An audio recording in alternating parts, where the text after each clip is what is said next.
So far away. Did I change my mic? Let's roll. Okay. Feels like a little bit short for some reason. Interesting. Sandra, how are we looking? We're good? Okay. And we're rolling?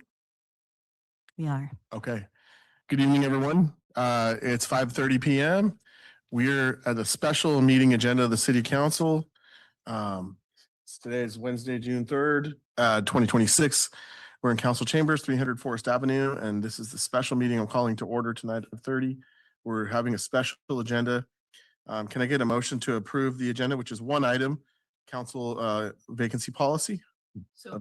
Second. Motion by Garfield, second by Emilio. Any further discussion? Hearing none.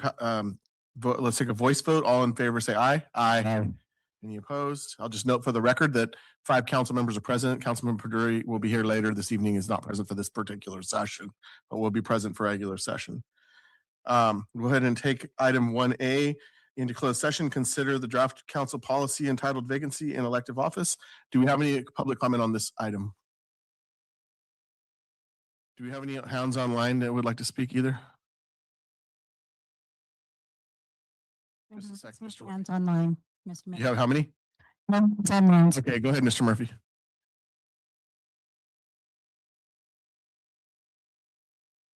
There it is. Oh, okay. Good evening. My name's Don Murphy.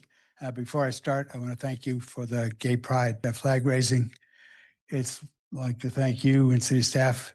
It's one of the best things you do every year, and it makes me feel very glad to live here.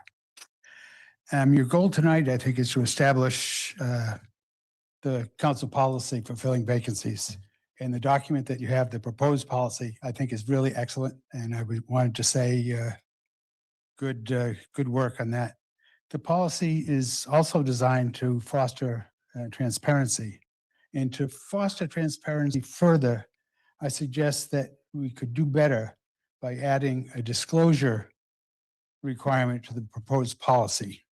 This would require each city council member who communicated with one or more candidates during the selection period to disclose and briefly summarize that communication in public at the meeting when the candidate is to be chosen. And I would compare this to the ex parte communication requirement that you have when you consider land use permits, when if you've spoken to an applicant or an appellant or an opponent, you're required to disclose that. So in this case, I would suggest a simple disclosure along the lines. I'm giving you 3 examples. I spoke on the phone with candidate Red about his or her qualifications for the city council. I met with candidate Green and chatted about his or her thoughts about Measure C. I emailed candidate Yellow and chatted about his or her and suggested that she apply for the vacancy. These are simple disclosures. I don't think they would take very long. I don't think they would slow the process. And the purpose of them would be to foster really full transparency so residents and candidates have a clear idea on how the process worked, and to have an open process with all parts of it in public, none in secret, and to make sure that all candidates are treated fairly. I don't think it's wrong for you to talk to candidates. I mean, this is a political process. It seems funny to say you can't talk to them, but I think if you do, you should disclose it in public. Thank you very much. Thank you. Mr. Mogensen, would you like to take the staff report, please? I just realized we're doing this in open session, so go ahead. Thank you, Mr. Mayor. And I believe that at our last meeting, we presented most of the facts around the staff report. So this will be very brief. Since that last meeting, we've made some tweaks to it. But what this policy generally describes is that when we have a council vacancy, the first thing that we will do is have an item on an upcoming agenda, hopefully the very next agenda, for the council to talk about how they want to, or the timeline of accepting applications for a new council candidate and for eventually appointing. In that timeline also, we'll ask for people to submit, or council members to submit questions so that we can distribute a question apiece for each council member to ask during the eventual interview process. So on the appointment day then, the process that's described in this draft policy includes the mayor inviting each candidate up one by one and they will be given time allotment of between 5 and 10 minutes, depending on how many applicants there are.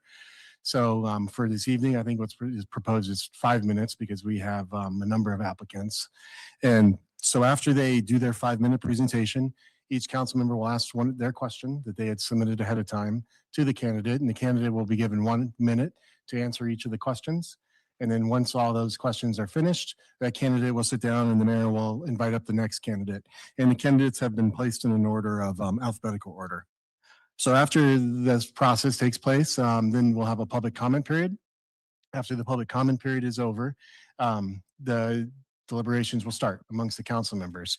And we have 2 rounds of voting basically that have been outlined here. The first one is just nominations. So in the first round, each council member will nominate the candidate of their choice. And if there are 4 council members who nominate the same candidate, then we kind of stop the process or short circuit the process and it goes to the city clerk taking a roll call vote. And then we'll memorialize that. If we don't get 4 on the very first time, then we go to round 2. And under round 2, anybody who was nominated on that first round of processes is eligible to be nominated again in round 2. So say we had 4 candidates who were, or 3, I guess we got to think of the numbers here, how it would be possible, but let's say there's 3 candidates who are nominated in the first round. Those 3 candidates are eligible to be nominated in the second round. But in the second round, now they need to get a second as well. So if a candidate is nominated and gets a second, now they're on the second group of we'll call it a slate, if you will. Once that slate's established by you've gone through the process of nominating who you want to and getting seconds, the city clerk then will call a roll call vote.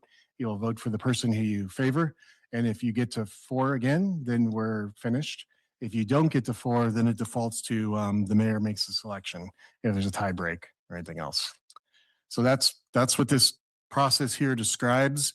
The only thing that also is included in this is if it happens that the mayor's seat is the vacancy, then the council will go through a similar process, and that it'll take 4 affirmative votes to pick one amongst yourselves to fill the mayor role until the upcoming election, basically. So that's the way that happens. If the council does not fulfill this role, then it automatically is the mayor pro tem who would step into that spot. So, All right, is that the conclusion of the staff report? that's the conclusion. Okay, sorry, I'm going to kind of move this along since we don't have a lot of time for it.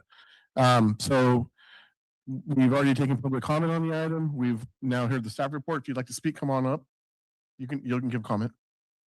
Yep. It was kind of jumbled up. Only on this item though, sir, you understand? Pardon? On this item only, There's not public comment? not for anything else outside of this item right now. Okay, but later there will be. Yeah, later there will be. I'll just go back and sit down. Thank you. Yeah, thank you very much, sir. Anyone else online? Because the beginning was a little off. No, sir. Okay, we're going to close public comment on this vacancy item, special meeting, open session. We've heard the staff report and the public comment, and obviously there was a deliberation. I wasn't here at the last meeting, but we're heavily deliberated on the item. I will just state out the front that I think this process sounds like a fair process that's been come up with by staff. I do support it. It kind of, we could go round and round about how it's done, but I think this is kind of a way to give everyone a chance to pick their person, and also a way to get the field down to 2 or 3 or whatever, because numerically probably that's what we'll end up with, 1, 2, or 3. And so I think it's a good process to go with. So I'm going to support the process as outlined in the staff report after, and you guys, wrestled the issues before, and I think you raised some good points that Matt and the staff took into account in creating this policy. So that's where I'm at. So now I'd like to hear from other people. Go ahead, Councilmember McDonald. Yes, so thank you very much for incorporating the conversation from last time. But I just thought, since there was a public comment about ex parte communications, it would be good for us to discuss whether we think that would be good to add to this process. Okay, Councilmember Lau. Yes, I agree. Actually, I do agree, and I was going to actually say that before we started, so I think that's great. I want to thank the staff for putting this together. I know we had some robust discussion last time, but I think it's good that it got us to a place that we can feel good about passing this on to the next council and the council after that. So I'm I'm in favor. And if we want to add the ex parte piece, I'm good with that. Councilmember Garfield. Thank you. May I ask a question of the city attorney? Of course. The ex parte communication, is it for a conversation with somebody who has declared their candidacy or somebody who's thinking about it? Because that's a differentiator of somebody who's just wants to know more about council and then they decide to put their name in versus somebody who says, I've put my application in and I want to talk to you. That would be at the pleasure of the council, however you wanted to define ex parte and what a communication was and sort of what would be disclosable. So if someone had their hat in the ring, you could make that distinction, or, you know, if it was just, you know, talking with folks generally, that's a decision that you folks could make. Have any personal preference about it on that topic, but I did think that those are two distinct phases of somebody. What I also wanted to say was, though, I remember what we talked about was, and when I was appointed, it was really meaningful to me that the group was unanimous. And it took some discussion and some processing to get there. And I hope that this will prove to allow us to do that, because it really is a good place to start somebody new. So with that in mind, I support the process. I would like to differentiate. Have you ever talked to this person from once they have put their name in? Has there been a discussion? Yeah, so thank you very much. I'm just gonna throw something in here. I think probably we have 5 votes for the process, and now we're kind of, and we can take that vote, that's fine, but now we're kind of talking about this ex parte thing. And so I want to lock in, you know, we got pretty much unanimous on the policy itself. The ex parte thing it is a very legalistic kind of thing. It's required in certain instances for like fair political practices, conflicts of interest and things like that. I don't know that I want to get into that.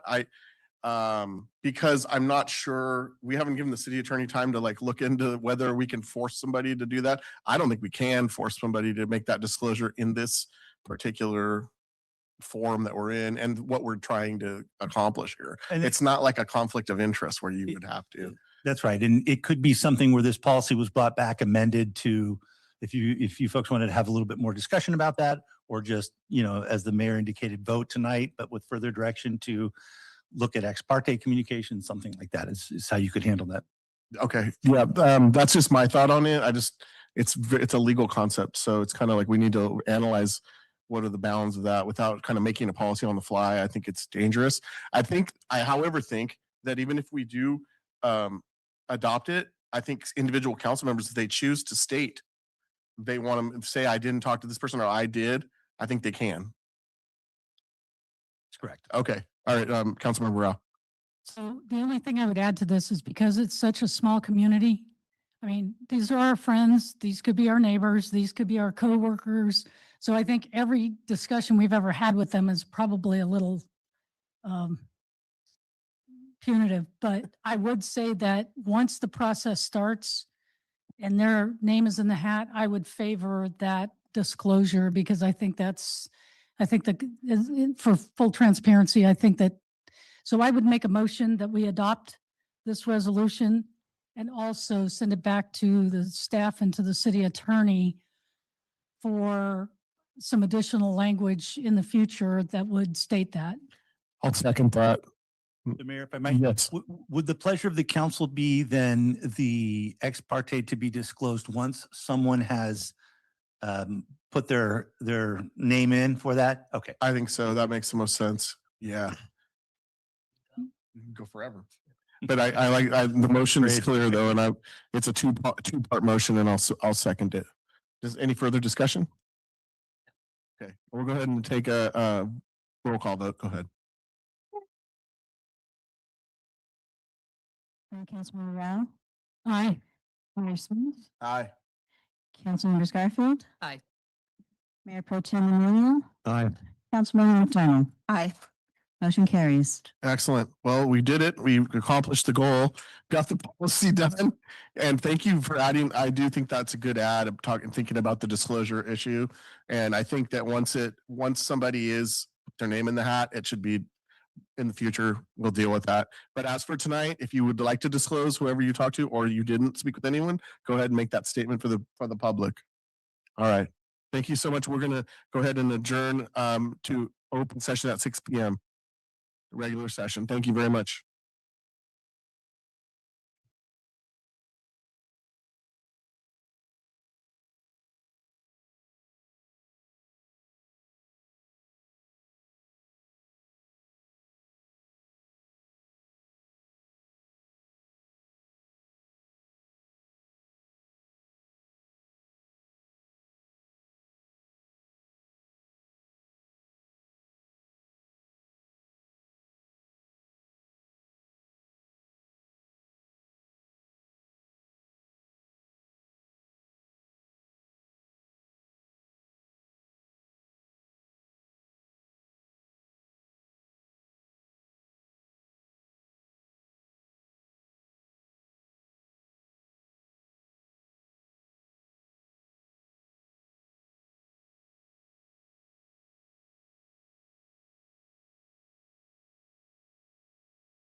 Well, here we are. Good evening, everyone. It's 6 p.m. Wednesday, June 3rd.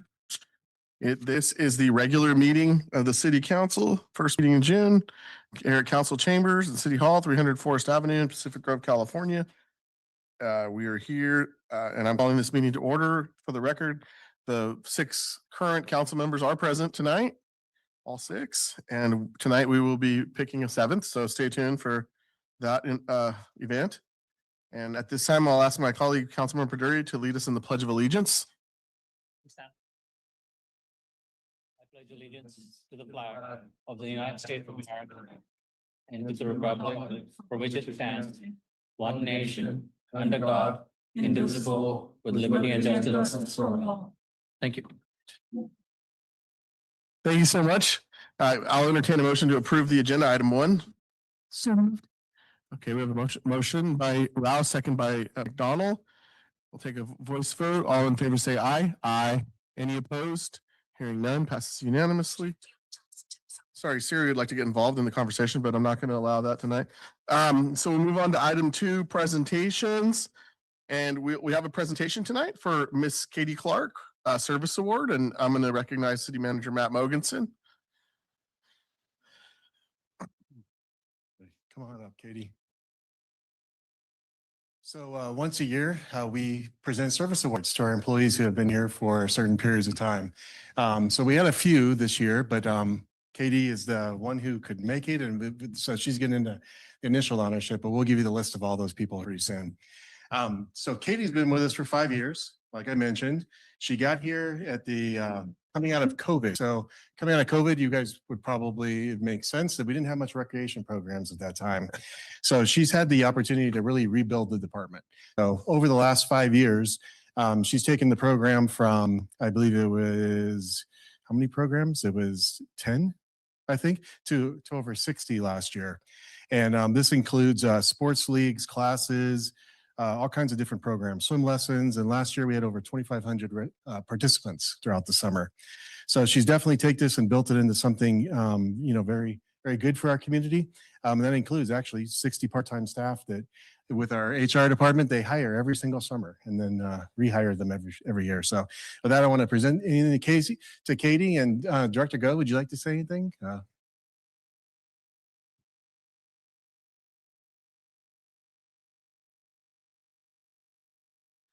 Matt pretty much said it all, but I do manage the recreation department through Public Works, and Katie is a true asset to the whole community and to all of us. And from city staff, we just are very appreciative to your 5 years and congratulations. And we're hoping for another 5 years and 10 years and to build that recreation department to the best one on the peninsula. So I know we can get there. Thank you, Katie.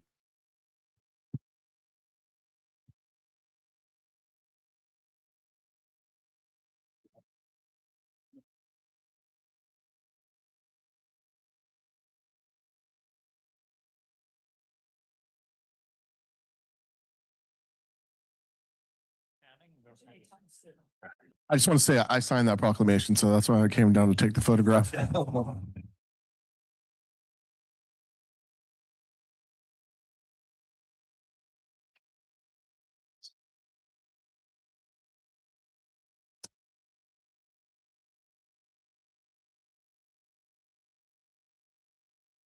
All right. Thank you very much, Katie. I'll let Matt take his seat. Well, before I ask him, actually, we'll go to council announcements first. Give Matt a second to catch his breath.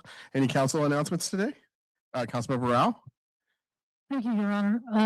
I wanted to say a special thank you to Matt, to Joyce, to Public Works, Dan and John, to PGPD, Chief Day, for the Pride kickoff today and the raising of the flag. It was really great to see so many from the community out there, and the turnout was inspiring. So thank you to the staff again.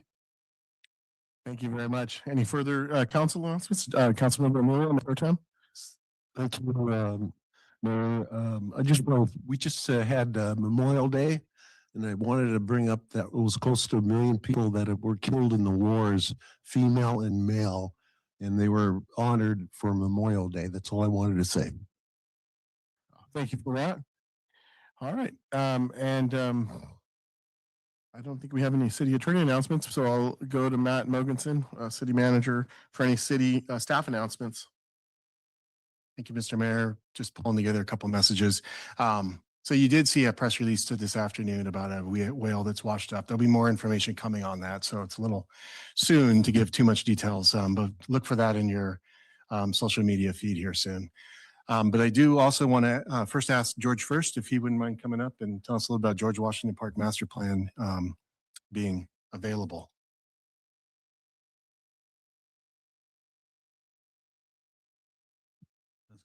Mayor Smith, council members, I'm happy to announce that John Kenny, our urban forester, has completed a first draft of a George Washington Park Forest Management Plan that is now live online as of last month, and for around 30 days review before it is being considered at this month's BNRC meeting. So the third Tuesday of this month at the BNRC, they'll be considering that first draft Forest Management Plan, George Washington Park, hoping to bring it to council shortly afterwards. Thank you very much. And glad to hear Mr. Kenny is up and operational. And one last thing, it's available on the city's website. There's a link on the news section on the front page of the city's website. And then the document lives at the document center of the Buildings and Grounds website. Thank you very much for those that are paying close attention to it. For some quick updates on our library activities, ask Rachel Gaither to give us an update.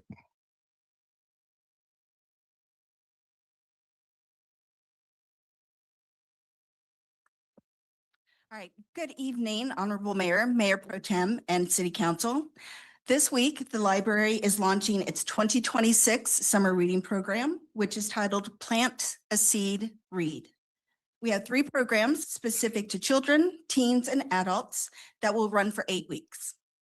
The children's program includes weekly Wednesday performances and activities at Jewel Park featuring science, music, magic, and family entertainment. The teen program for grades 6 through 12 includes many hands-on events and a nature journaling collaboration with the Monterey Bay Aquarium. Adult summer reading special summer events include music, arts and crafts, and an interactive presentation by the UC Santa Cruz Seed Vault Initiative. Just like last year, the summer program will culminate with a summer ice cream social for all ages at Jewel Park on July 29th.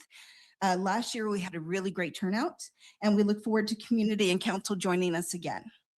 For log sheets and additional details, please visit the library, go to our website at pgpubliclibrary.org, or give us a call at 831-648-5760. Thank you. Thank you so much. Appreciate you coming out. Anything else? All right, that'll do it for the announcements of the evening. And now we're going to move to our general public comment dealing with matters subject to the jurisdiction of the city, but not on tonight's agenda. Can I get a show of hands of who would like to make general public comment? Mr. Davis, 1, 2, 2. Keep them up, please. And online, can you please raise your hands? If you're planning to make general public comment tonight, not dealing with an item on the agenda, because I'm trying to manage the meeting tonight. We have a long item. How many? I see 3, Mayor Smith. Okay, we'll go ahead and we're going to go ahead and limit to 10 minutes on the general public comment, just so we can move to, we need to get to our important appointment item, and that's going to take a couple of hours. So we're going to give 2 minutes right now. We're going to take chambers first, as always. So anyone in chambers, please come up. You'll have 2 minutes to speak, and please queue up and don't wait for other people to go up. Go ahead and come on up. Make sure this is working. Okay. Yes. I'm David Erickson, a local small business owner, disabled veteran, and part of 3 generations of Ericksons here. But I just wanted to address the cannabis again. I know that it's not on the agenda for tonight, but with the lottery coming up, the more research I've been doing into it, the more I'm finding that there's a lot of lawsuits that have taken place after a lottery event like this type of event. Where other cities have had to fork out, tens of millions of dollars to settle all of these disputes after the fact because it wasn't properly documented, such as it has been in our policies here. But referring to how the state would come back and actually grant them the lawsuit on it, and they would have to end up paying all these companies after the fact. And so my biggest concern is just making sure that's getting addressed and voicing public opposition to doing the lottery and trying to get the DCC's guidance a little bit more to find out how we're supposed to proceed according to the state level, so we don't end up in a state court paying out millions to people just because we didn't follow how the state would have had us do it. Thank you. Thank you. Next, please. Please queue up. If you're going to be up, you can come to one of these seats in the front. Hello, I'm Sandra Lehman. I'm the chair of the Recreation Board, and I just wanted to give you the information that we are exploring the possibility of a dog park. We're still in the very early stages. We're looking at options, trying to get answers to questions, listening to what people have to say. When we get to the point that we have anything more definite, we'll bring it to the council. Thank you. Thanks for that update. We appreciate it. Go ahead. My name's Richard Davis, and I had a 3-minute thing planned, so I'm just going to try to wing it, okay? No, that's probably good. Yeah, there you go. Thank you. Is this better? I'll just clock over. So Okay. Clock over. I'm here to get something on public record. On past city council meetings 3 to 4 years ago, there was a consent agenda on the flag raising that we just saw today. And I had some questions about it. I emailed all the city council people, the mayor, and Harvey, who was the city manager at the time, asking them about diversity and inclusion and equity. And I asked them all, I said, if all these things are a diversity, inclusion, and excuse me, I'm lost my place here. Anyway, I asked them to explain to me what non-diverse people are. If these people are diverse, and nobody could answer the question. Every single council member doesn't ask that. I'm asking any of you today the same question. Explain to me who is non-diverse. All right. The best I can after years of research is our founding fathers are non-diverse from your point of view. And everything talks about inclusion. All right. Well, when they put this on the consent agenda, you violated the Brown Act. This city violated the Brown Act because it is controversial. Anybody that watches the news, anybody that's in our public domain these days, they know it's controversial. And it was passed, to me, illegally against the Brown Act. Mayor Peak, I contacted shortly afterwards, and he told me, well, Rick, it's done now. Let's talk about this next May. And I went over several times to the Lighthouse, where he's a volunteer, and asked him specifically about that. So he said, well, we'll talk about next May. Well, I got home next May, and they already passed it.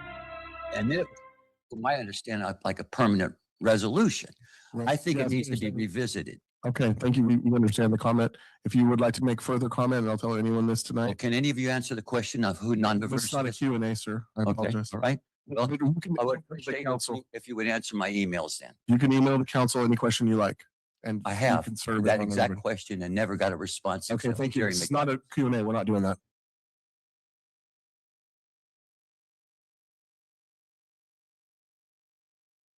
Good evening, everyone. Vince Tuminello, local resident. I'm here because it's the post-election period that we all hung by nails waiting to find the results. And I found out that, as I think it was Babe Ruth said, it's not over till it's over. Well, if it's not over yet, because all the votes weren't counted, it takes California, Monterey County quite a while to officially declare the results of the yes or no on C. And it wasn't that close an election. It was about, so far it's about a 500 vote in favor of no on C, not in favor of it, but people who voted no on C. And there was a lovely photo on the Monterey Now page on the internet of groups of people gathering, anticipation of the excitement of how that was going to turn out. So we have to wait a while.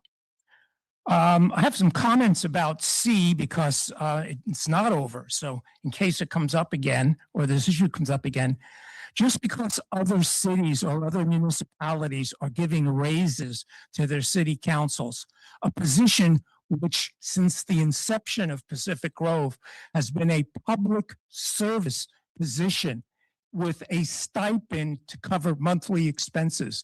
Lately, it's been almost $500 a month to cover public expenses. It was never designed at any time, including the present, to be a salary. It was an expense account, basically. Okay, so for people to be referring to it, however they get the idea that it's a salary, is absurd. And most people I talked to voted against it because they didn't like the way it was handled by the council, granting themselves 135% raise. Okay, just to let you know, there's some bad feelings on both sides, but the majority had the bad feelings against your voting for the, what you call a raise, really a stipend increase. So there's some confusion on that. Thank you. The 2 minutes goes by quick. I wish we had 3 minutes. Thanks. Next. Online. Thank you, Mayor. California M02, you have the floor. Good evening. My name is Nina Beatty. Local online telephone service is under immediate threat of discontinuance by AT&T. Customers will have gotten their letters probably last week. And they also want to end Lifeline service and other obligations. And I asked the city to take action to stop this. Copperline landlines are essential infrastructure built to last. They work even in extended power outages and in most disasters. The lines are powered, including making your phone ring so you can reach 911 and your doctor, receive evacuation notices, stay connected to elderly and ill loved ones, and so others can connect to you. You don't need batteries. This service provides pinpoint location data to emergency responders when seconds count. A fire, when someone is choking, has a heart attack or stroke. The voice quality is superior, the system's secure, and it doesn't drop calls. The lines also provide DSL internet. AT&T's carrier of last resort status, or COLR as it's called, requires AT&T to provide basic phone service to everyone who requests it without discrimination. Voice over internet protocol and wireless, the alternatives are notoriously unreliable and even unavailable in many areas, and they require batteries. When the battery dies, there is no connection, no phone service. Disasters routinely knock them out. Thousands of people testified to the CPUC about how landlines saved their lives during Northern California fires around their homes after PG&E turned off the area's electricity. AT&T has now launched multiple simultaneous efforts to deregulate themselves at the FCC, the CPUC, the California legislature, and in the courts to get out of COLR, lifeline obligations, and landlines. And it recently filed multiple petitions to the FCC to eliminate landlines and lifelines on the Monterey Peninsula and Salinas. The petitions to the FCC will be automatically granted if there is no opposition. Comments are due June 22nd, so just a few weeks. MontereyBayMatters.org has instructions and an overview of the situation. AT&T is also suing the state of California and the CPUC to stop its regulations. In addition, the state bill ACA 9 would amend the state constitution to remove telecom companies' designation as a public utility, remove CPUC oversight for telecom companies, and limit oversight for all public. Next one.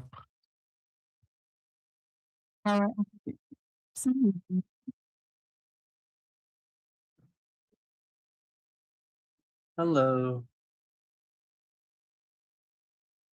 Go ahead. Hello. My name is Ephraim Erickson. I'm not sure if my dad spoke a little bit ago, but he's sitting up in the press box for y'all. I'd just like to bring a little bit of light again to the corruption that's going on as far as the lottery going with the cannabis. And I think that even as a citizen who has public information, and I can see that there's a discrepancy in what's going on, you guys as sitting city council members should be doing a better job vetting the people that are coming into this lottery so that we don't have issues like what's going on.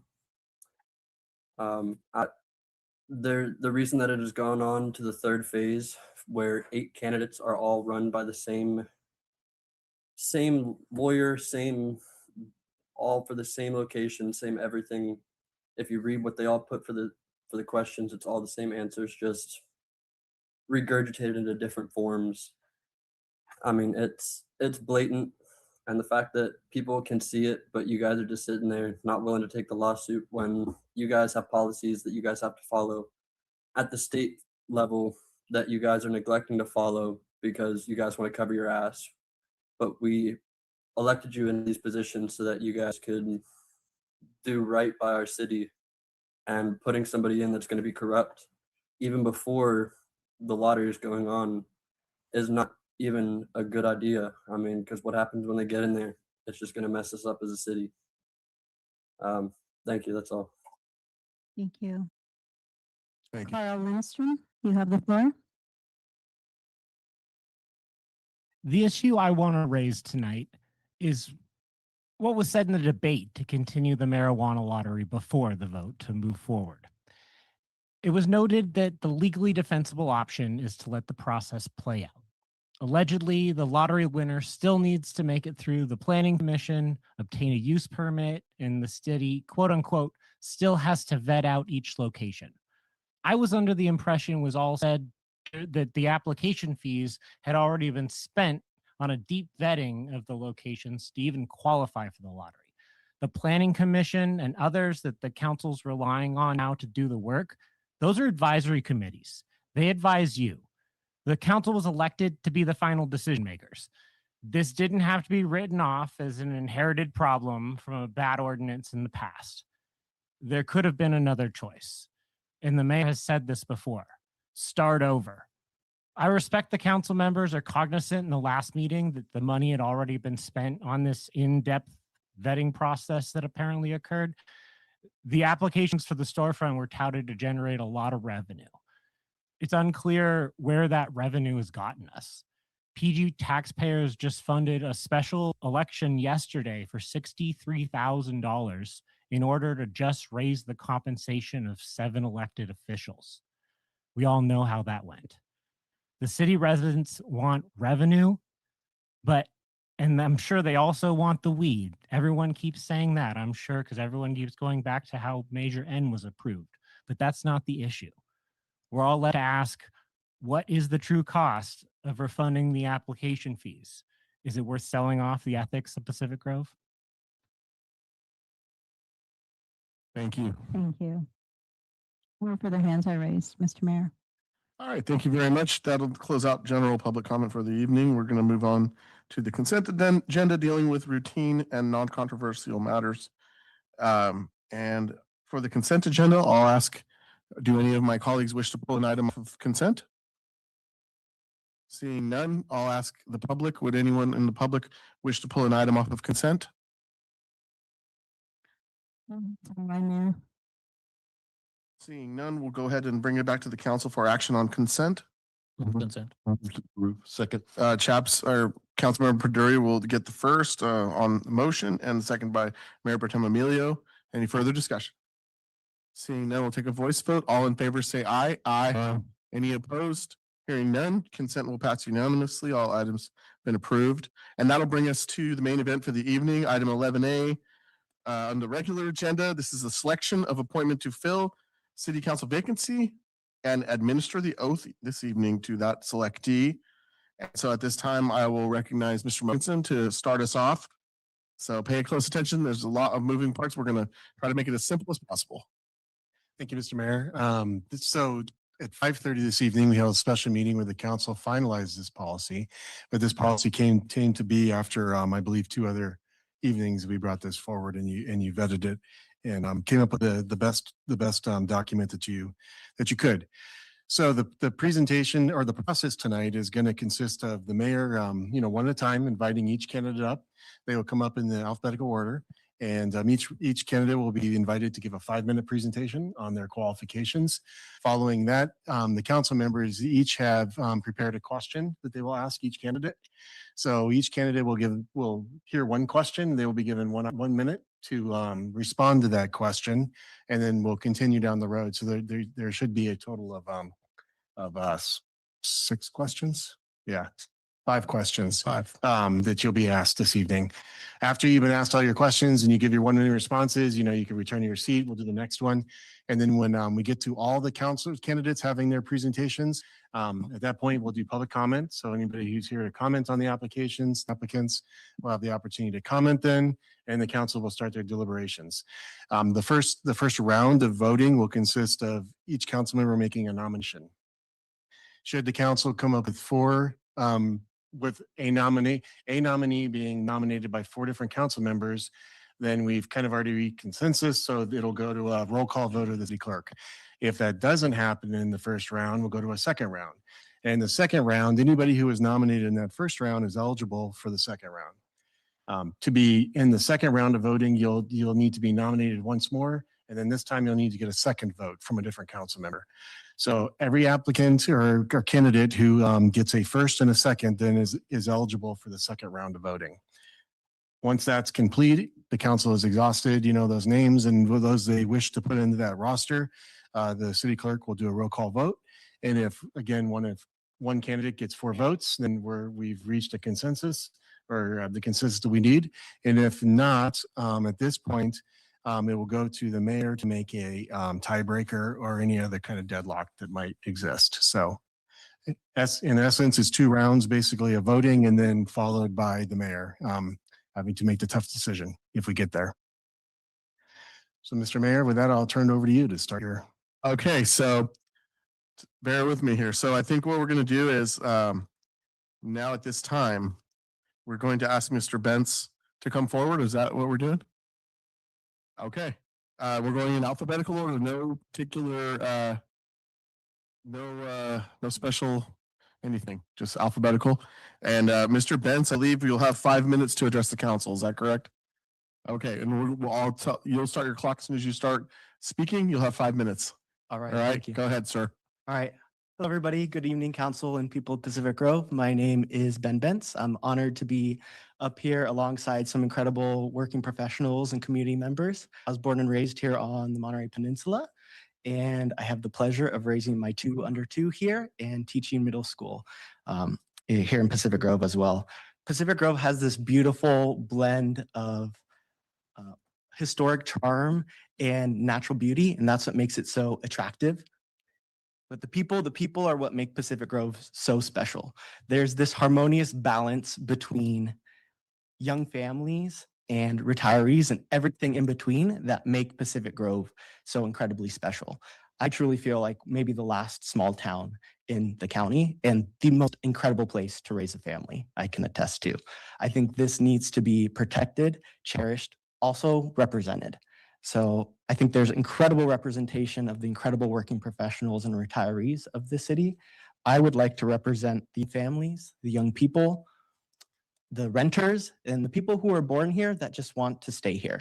In addition to that, I want to represent the kids, students that I work with every single day, that I have the pleasure of seeing who we are passing this to. I know what they are like, I know what they need, and in addition to being a role model for action, I also refuse to just pass on our generation's problems to the next. I believe in leaving a place better than we found it.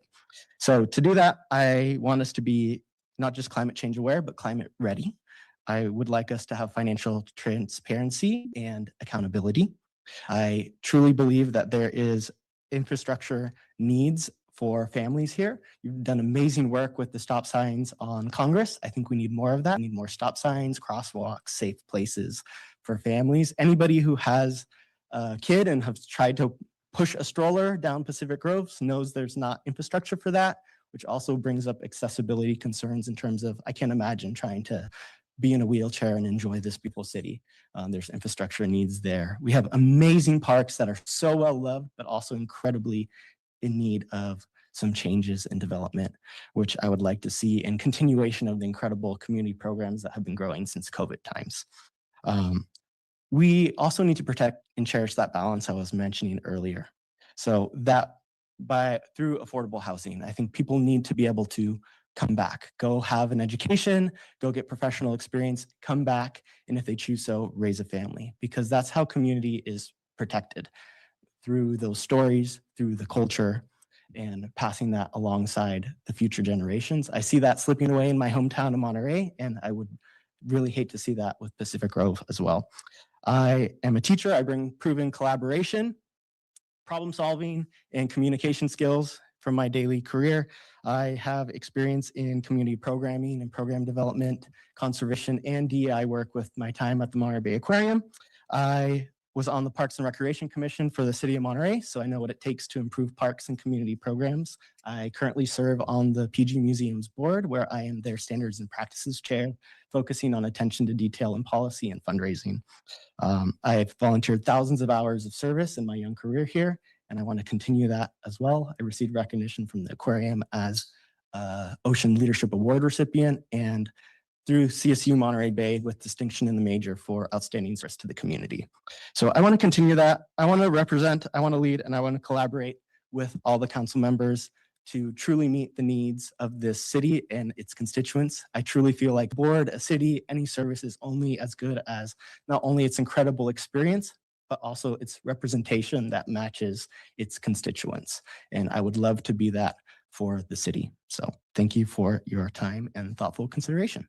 Thank you very much. Now at this time, we will have questions for you, Mr. Bentz, so please remain. And I'll recognize, we're going to start with Councilmember Garfield out here on the left side and work our way across to the right. So go ahead and we'll now have 1 minute. You will have 1 minute timing for response. Awesome. Thank you. Thank you. Thank you. Pacific Grove is fortunate to have significant open space in our parks and shoreline. What do you think the city's responsibilities are for these parks, particularly Washington Park? First of all, I love Washington Park. I love taking my daughter there. She loves pointing at the trees and the birds. I think it's really important that we protect these spaces and also have a sustainable future in terms of conservation and fire management for especially parks like George Washington. Also safety measures in terms of storms being prepared as well to ensure access. Thank you. All right. We'll just keep going. Go ahead, fire away, guys. It occurs to me that I didn't make a statement, but I wanted to, and we talked about full transparency. I have not had a conversation with any of these candidates since they've announced that they're running. Okay. I that's just great. wanted to make that clear. Sure. And I'll give Councilmember Garfield a chance to, if she would like to. Would you like to make a statement? Sure. Well, this is a good way to try and see how this works. All right.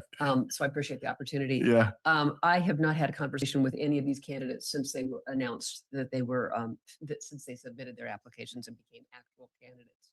Okay. Thank you very much. At this time, before sorry, Mr. Spence. Oh, no If anyone worries. else would like to make a statement about that, go ahead now. Otherwise, we're gonna just move forward. I'm the same kind of like as Tina and Cynthia. Thanks. Okay. Yeah. Same for me. Ditto.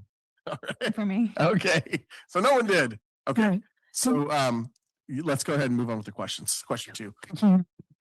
Is there a subject that has come up that has motivated you to run? Yeah, what motivated me to run is my kids. And not just my personal kids, the kids that I teach. I just truly want to represent them. I want to be a role model for them. I want to lead, as I mentioned before, I want to make sure that we are not leaving behind the same problems that we have now. Also, as someone who is supporting a family on a teacher salary, I know how hard it is to just stay in this place that I love. And I really want to continue to encourage those efforts to keep the locals local and continue this cherished history through stories and community engagement. Thank you. All right. Next. Sorry. Hi, Ben. Thanks for coming. So my question is, how do you plan to balance the interests of a vocal minority against those of the broader community? Well, that's a great question. I think it's important that we may have our own personal opinions, but as council members, or as a prospective council member, obviously it's important to represent the entirety of constituents with respect, with care, even if we don't agree, find ways to find compromise, and if that's not possible, to still treat those comments and those groups with respect. Thank you. And just let's get the timer on each question so the public at home can see it. He's not taking the full minute, so it's not become an issue yet, but Councilmember Amelia or Mayor Pro Tem. Thank you. Describe your experience working with different stakeholders such as Pacific Grove businesses, community organizations, and Pacific Grove residents. Yeah, so I mentioned a little bit of my experience with the Monterey Bay Aquarium. In addition to being a volunteer there, I also worked there for 4 years before COVID in guest experience marketing and education. I volunteered in interpretive programs, education, and leadership roles. Well served on their volunteer advisory council for about 7 years, pushing diversity, equity, inclusion movements and programs there as well. I also serve on, as I mentioned, the Pacific Grove Museums Board, and I represent and work with the families and students of this community at my work every single day. What are two important issues facing Pacific Grove and how would you address them? How would you propose addressing them? Great. Yeah. I think the first issue that comes to mind is infrastructure. So that includes sidewalks, safety, parks. I would love to see some more surveying. I would love to see some community meetings. I would love to see some fundraising and be a part of that potentially as well, and improving that and having that match. It's the constituents, as well as I mentioned before, affordable housing and keeping that balance between the community members and people being here. I think it's important to have some more policy work and collaboration on council. All right, that's all the questions that we have. And so now at this time, we do the next candidate, I believe. Is that correct? Thank you for your time. Thank you, Mr. Bentz. Thank you so much. Hang around. All right. We're welcoming the second candidate for tonight, and that is Chalet Booker. I think I said that right. Chalet, yes. Hi, hello, everyone. After that, I don't know if you really need to see anybody else. I'm a longtime resident of Pacific Grove, born and raised, third generation in this area. I did go away for a bit and then came back to Seaside. So I have been around for a while. I am aware that this is a temporary position, and that is first and foremost why I thought, why not jump on this little road trip and see where it will take me. I do recognize that we do have a very diverse and eclectic mix of families and seasonal residents, newcomers and old timers. So to sustain the charm and the community that has attracted such a wide range of people, we need thoughtful, discerning leadership that does not sit in the seat of a community service with an agenda in place. I have worked in city government for my employment with the City of Monterey in the Museums and Cultural Arts Division. My time there allowed me the chance to see the city government work and the impact decisions they made behind the dais affect the community. I currently hold a position at the Community Foundation for Monterey County. I'm blessed to be able to hear the issues that affect all Monterey County, from disasters, housing issues, education shortfalls, and health matters.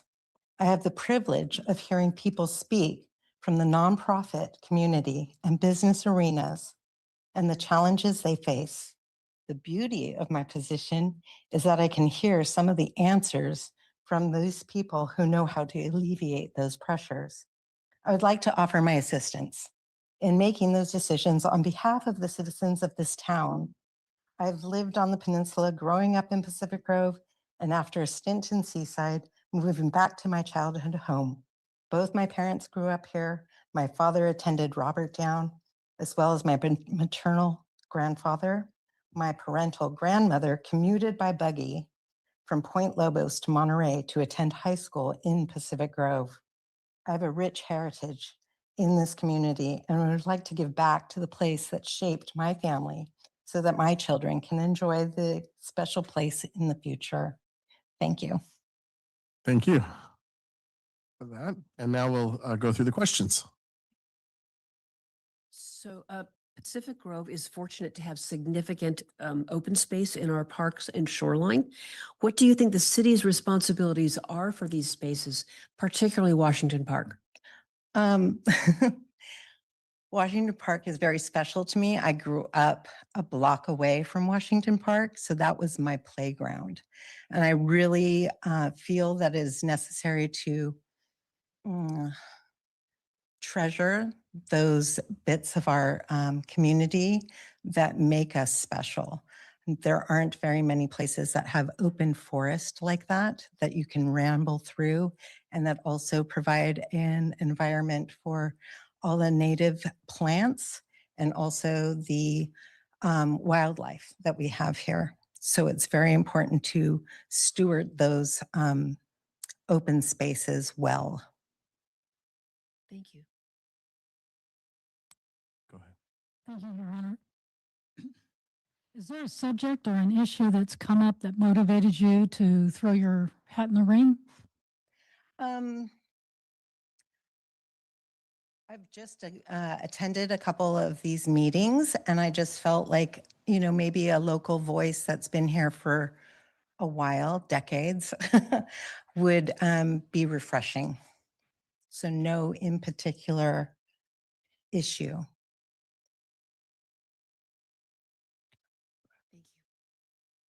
Thank you, and welcome to the party. My question is, how do you plan to balance the interests of a vocal minority against those of the broader community? I believe that everybody should be heard, and then just be able to understand where they're coming from and actually work with people that do have a different voice.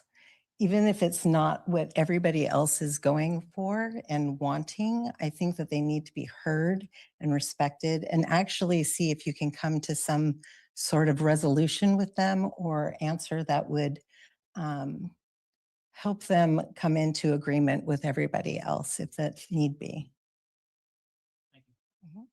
Go ahead, Joe. Describe your experience working with different stakeholders in such Pacific Grove businesses, community organizations, and Pacific Grove residents. I just recently joined the Heritage Society. My role when I was working for the City of Monterey was for the Museum and Cultural Arts Division. I did have the opportunity to work with the museum that we have in Pacific Grove and collaborate with them, as well as the library. So my interaction with businesses in Pacific Grove has only been me buying coffee downtown and going into shops, but I welcome the opportunity to work with all different types of organizations and businesses. Okay. And what are important issues facing Pacific Grove, and how would you propose to address them? The housing issue is a really big issue. I don't know how I would address those problems. I think that there needs to be some discussion about our situation in the housing arena.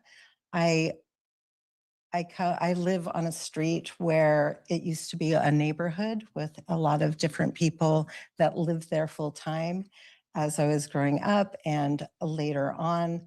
I would say about 75% of the houses around me were vacation rentals. And I really think that we need to address something along those lines of, I don't know, just having people live here full time. I really think that that's something that needs to be addressed. All right. Thank you so much, Charlene. Appreciate it. Thank you. Then we'll move to the next person on our list by name, and that's Tara Llewellyn.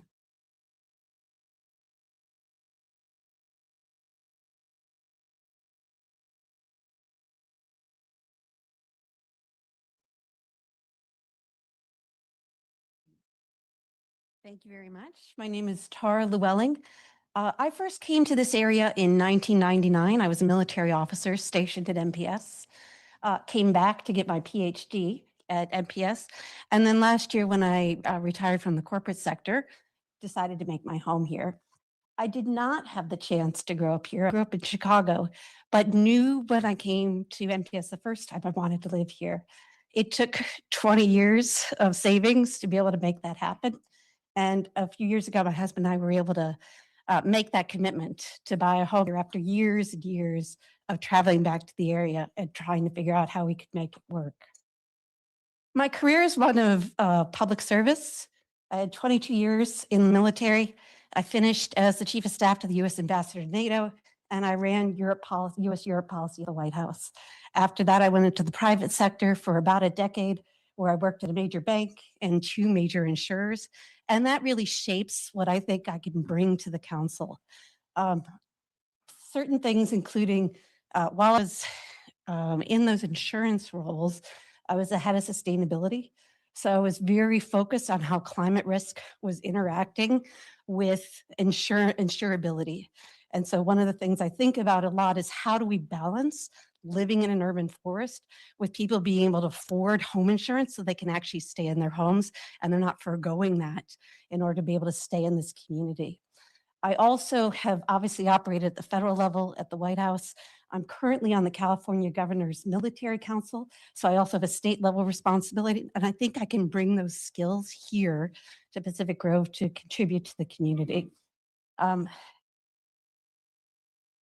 Finally, I'm also a small business owner. So when I retired last year, at least, or stepped down out of the corporate sector, I decided to start my own business. I own a consulting practice that's focused on corporate affairs. Really what that means is I focus on sustainability, strategic communications, community engagement, and strong governance and risk management. All of those things are things that I think I can bring to the council, particularly in this interim role.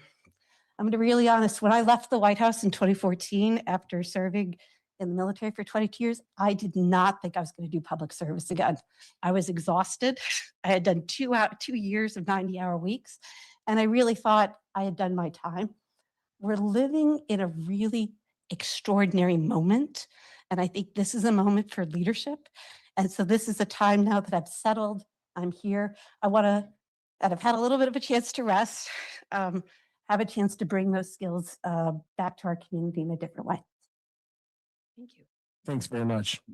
Now we'll go to the questions. Pacific Grove is fortunate to have significant open space in our parks and shoreline. And what do you think the city's responsibilities are for these spaces, particularly Washington Park? Yeah, it's a great question. And what's really interesting is I'm currently in Leadership Carmel. So we're actually working on a project with Forest Hill Park, which, as you know, has garnered national attention. So deeply familiar with parks and recreation in our community. First and foremost, the city's responsibility is to promote the health and welfare of its residents and the vibrancy of the community. And so things like ensuring that our natural resources are used to help families thrive, provide recreational opportunities for families, provide a natural environment. I mean, we're blessed, right? But we have to really preserve those resources so that we have access to those sorts of resources that enable people to thrive. The more people are out in the outdoors, the higher they generally have a stronger mental health. And so I think we have a big responsibility to think about how our natural environment affects the families that live here and what we need to do to promote it. At the same time, we've got to be careful about fire, right? Like we know that there are families that are foregoing home insurance because they can't afford it. And so we have to be really fire wise. I've looked at the GW plan. I'm sorry about that. We're holding to the time pretty well. So go ahead, Jeff. Thank you. First of all, thank you for your service. Is there an issue or subject that came up that motivated you to run? Yeah, definitely. It's the fact that we live in this extraordinary time. When I've seen what's happening with the federal budget and the changes that it has created even in our community, we think about what's happened with the Department of Education, how that has rolled down into funding for special needs, for example. That's a big part of what motivated me to really think about what's my role, given what I've done in my past, and how can I contribute going forward. So that really got me going. And then also the proposals about putting oil drills off, in a marine sanctuary, right? Like things like that. If we don't stand up and be heard, then the challenges, it'll just keep rolling downhill and our community will be forever changed. Thank you. Hi, Tara. Thanks for being part of the community and for being here. My question is how do you plan to balance the interests of a vocal minority against those of the broader community? This is where I think I bring some special skills, given my background in corporate affairs. When I was in a corporate role, I, in partnership with the Aspen Institute and Facing History and ourselves, created a program called Better Arguments, which actually brought communities together to talk about divisive issues. We went to Detroit to talk about newcomers versus old timers, and there needed to be some respect building around that. We went to Denver to talk about the cost of housing. We went to Houston to talk about the schools. And so the best thing you can do is put community members in direct dialogue with each other and have facilitated conversations, because that tends not to change anyone's minds, but it tends to bring the conversation to a more civil space and bring people more together. Okay, I'm up next here. Describe your experience working with different stakeholders such as Pacific Grove businesses, community organizations, and Pacific Grove residents. So multiple stakeholders has been my career, whether it was sustaining the coalition in Afghanistan when I was doing NATO work, getting chemical weapons precursors out of Syria when I was at the White House, things like that. Like when I was in the corporate sector, bringing stakeholders together to enhance our community relations. I'm in the community now every day, right? Working with businesses. I help local nonprofits with some of their funding issues. And because of my experience across the public, private, and nonprofit sectors, I think I can bring a lot to bring community together and ensure that issues have a chance to be surfaced and heard from multiple stakeholder perspectives. Thank you. Okay. And what are two important issues facing Pacific Grove, and how would you propose to address them? I echo everyone else who's spoken around affordable housing. As I said, it took my husband and I 20 years to save enough money to be able to buy a little one-bedroom house here, and we're glad that we did. So I think that more programs like that are incredibly important. We've got to figure out a way to promote home ownership through unique needs. They've done it in Marina, they've done it in Seaside. There's ways that we can do this. And so really thinking about how can we help families who want to be here. That's one. Two, just outside our coast, this is some of the most beautiful territory on earth. And if oil drills start showing up, it's going to be a huge loss for us. Luckily, most of the emphasis is in Southern California, but we really need to be wary and partnering with other governments to make sure that the voices of those who live in Pacific Grove are heard to prevent that from happening. All right, thank you so much. We appreciate it. And we're going to take our next candidate, and this will be Nicholas Morlam.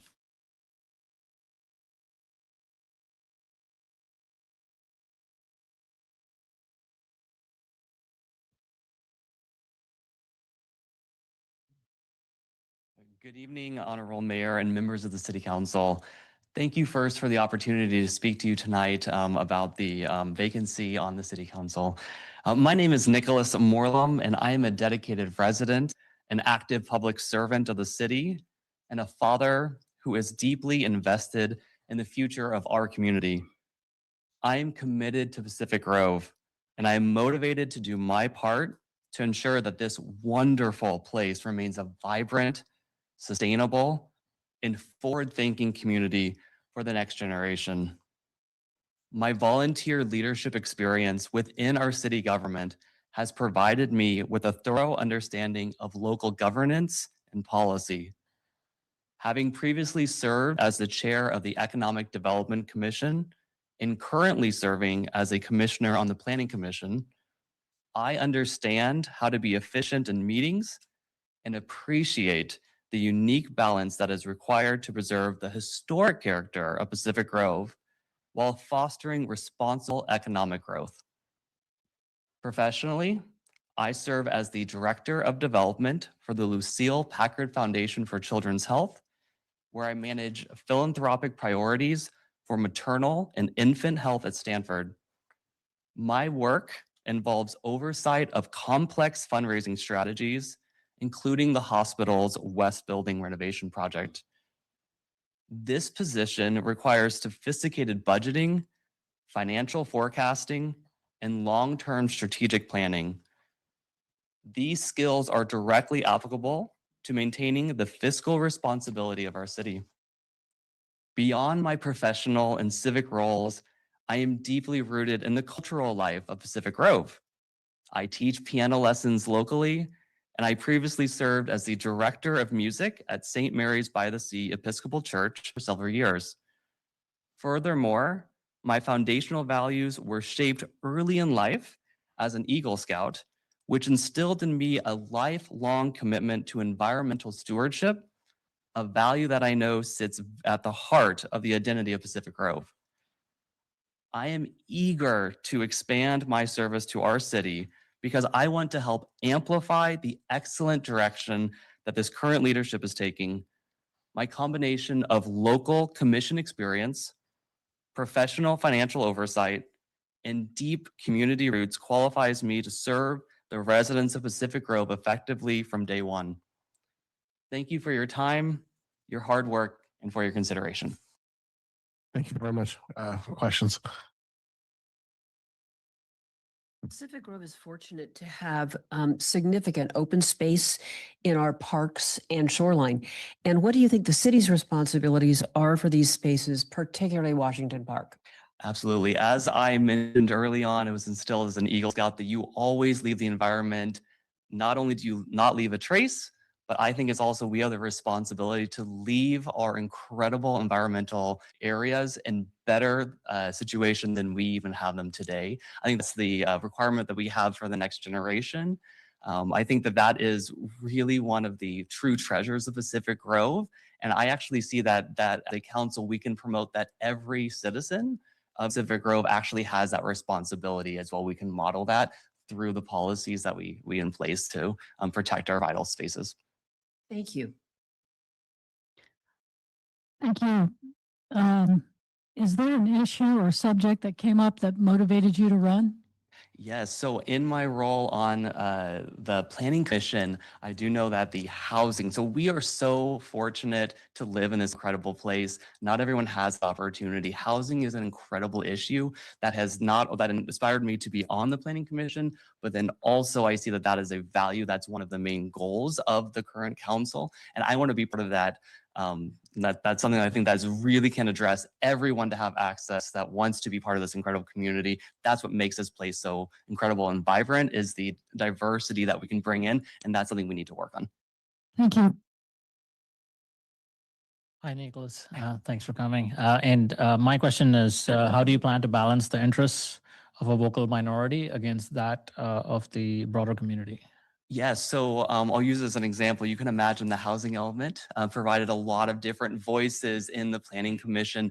One of the ways I think it's very important is that you do your work before the meeting, because if you show up to the meeting, those who sometimes have the time or sometimes can be a negative voice against the progress you're trying to make for the city, I think it's important to hear those people out, and a lot of them do write in. So are you forming your questions? I think it's important to also ask the questions. So if there is an issue that you really needs to be addressed, ask it in the discussion element before you actually take a vote. Come prepared to the meetings. And then also, you can imagine as a music director, I have to keep 50 people all on the direction to keep the music moving forward. It's the same thing. You address their needs. You see if it's in line with the direction you're trying to move the city while making sure that everyone is heard when appropriate. Okay, thank you. Thank you.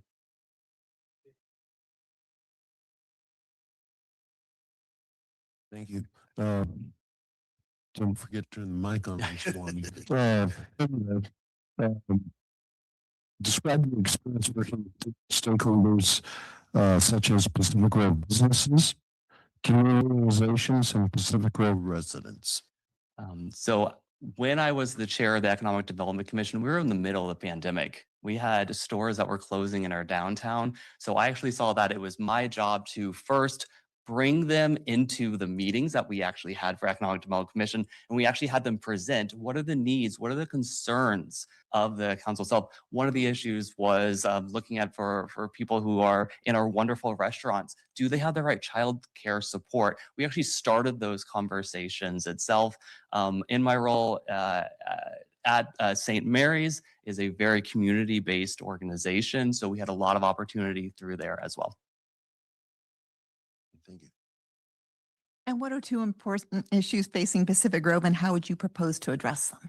Yeah, so I mentioned earlier the housing situation. One of the things that I know we can definitely look at is using the staff as our partners. I think that's a big role of the city council. And are there things that they could need? For example, is the timelines needed for those, we just had the housing elements completed, the timeline needed to move projects forward?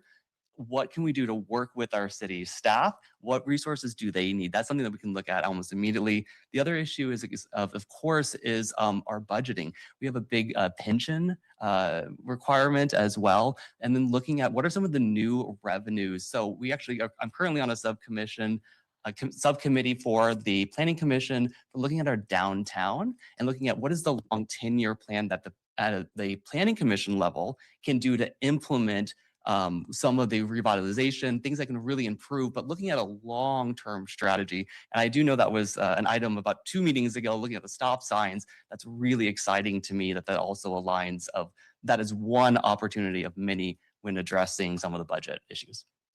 Thank you so much. We appreciate it. Thank you. Thank you all. We're going to we have 2 more candidates. Next, we're going to hear from Kimberly Pye.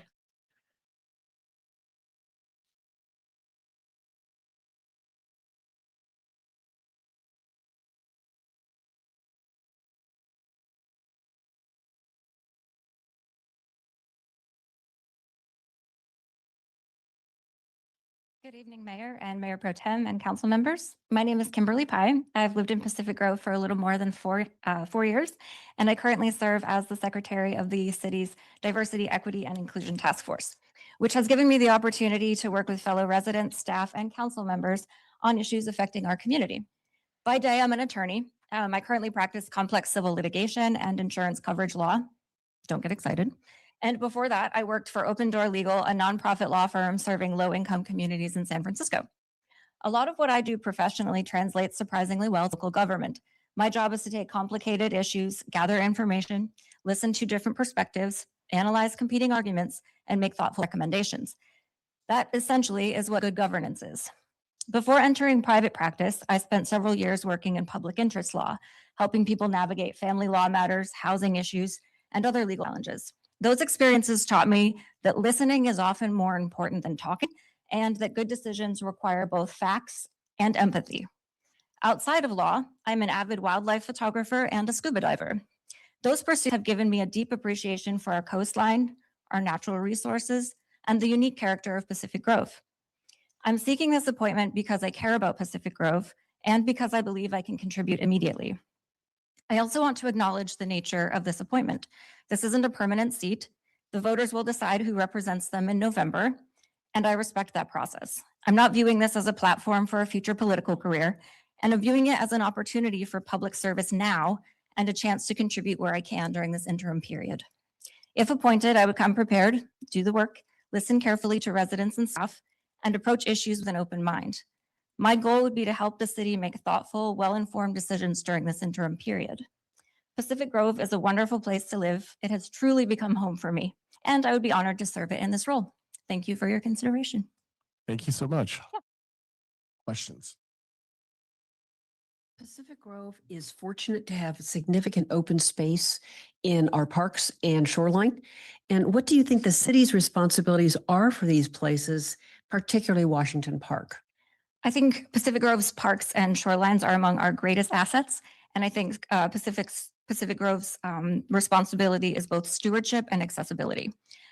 We need to preserve these spaces for future generations to enjoy, but also ensure that residents and visitors can enjoy them safely and responsibly. As a wildlife photographer and someone who spends a lot of time outdoors, I appreciate how special these places are. As far as Washington Park specifically, I would want to understand the current challenges that that that park faces, I'm going to download that forest management plan. And I would want to hear from the residents, the staff, and user groups before reaching any conclusions. But preservation and responsible public access, public access would be guiding principles.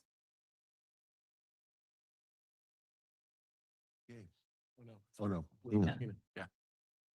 We just speed this along. Is there an issue or a subject that came up that motivated you to throw your hat in the ring?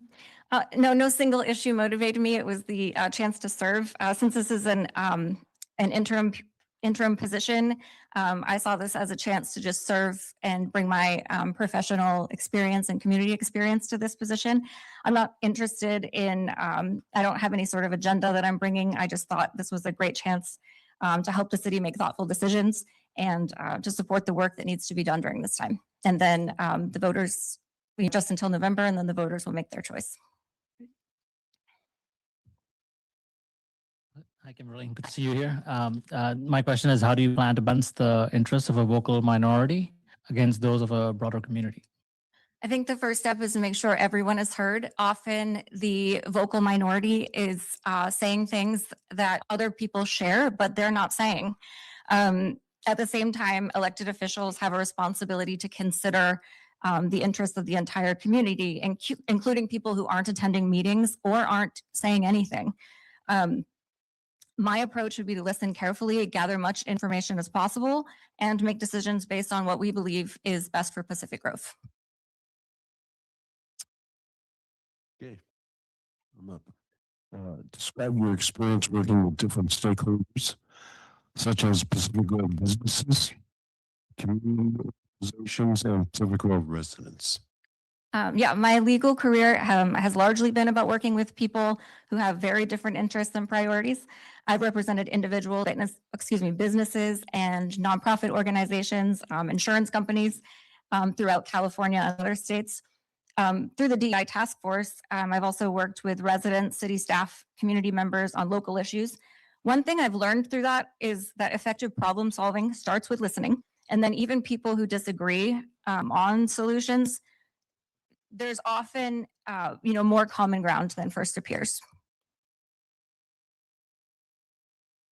Thanks. And what are two important issues facing Pacific Grove, and how would you propose to address them? I think one issue that Pacific Grove is facing is maintaining infrastructure while remaining fiscally responsible. I think a second one is preserving what makes Pacific Grove so special while also adapting to changing needs and state requirements. I think in both cases, my approach would be similar. And probably this has been a theme, is gather facts, understand the financial impacts, listen to stakeholders, and then make thoughtful long-term decisions rather than short-term ones. I don't think every issue has a simple answer, but I do think good process leads to better outcomes.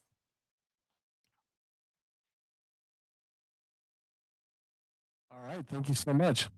Appreciate that. All right, we're on to our final candidate for the night, applicant, I should say, Chris Thomas.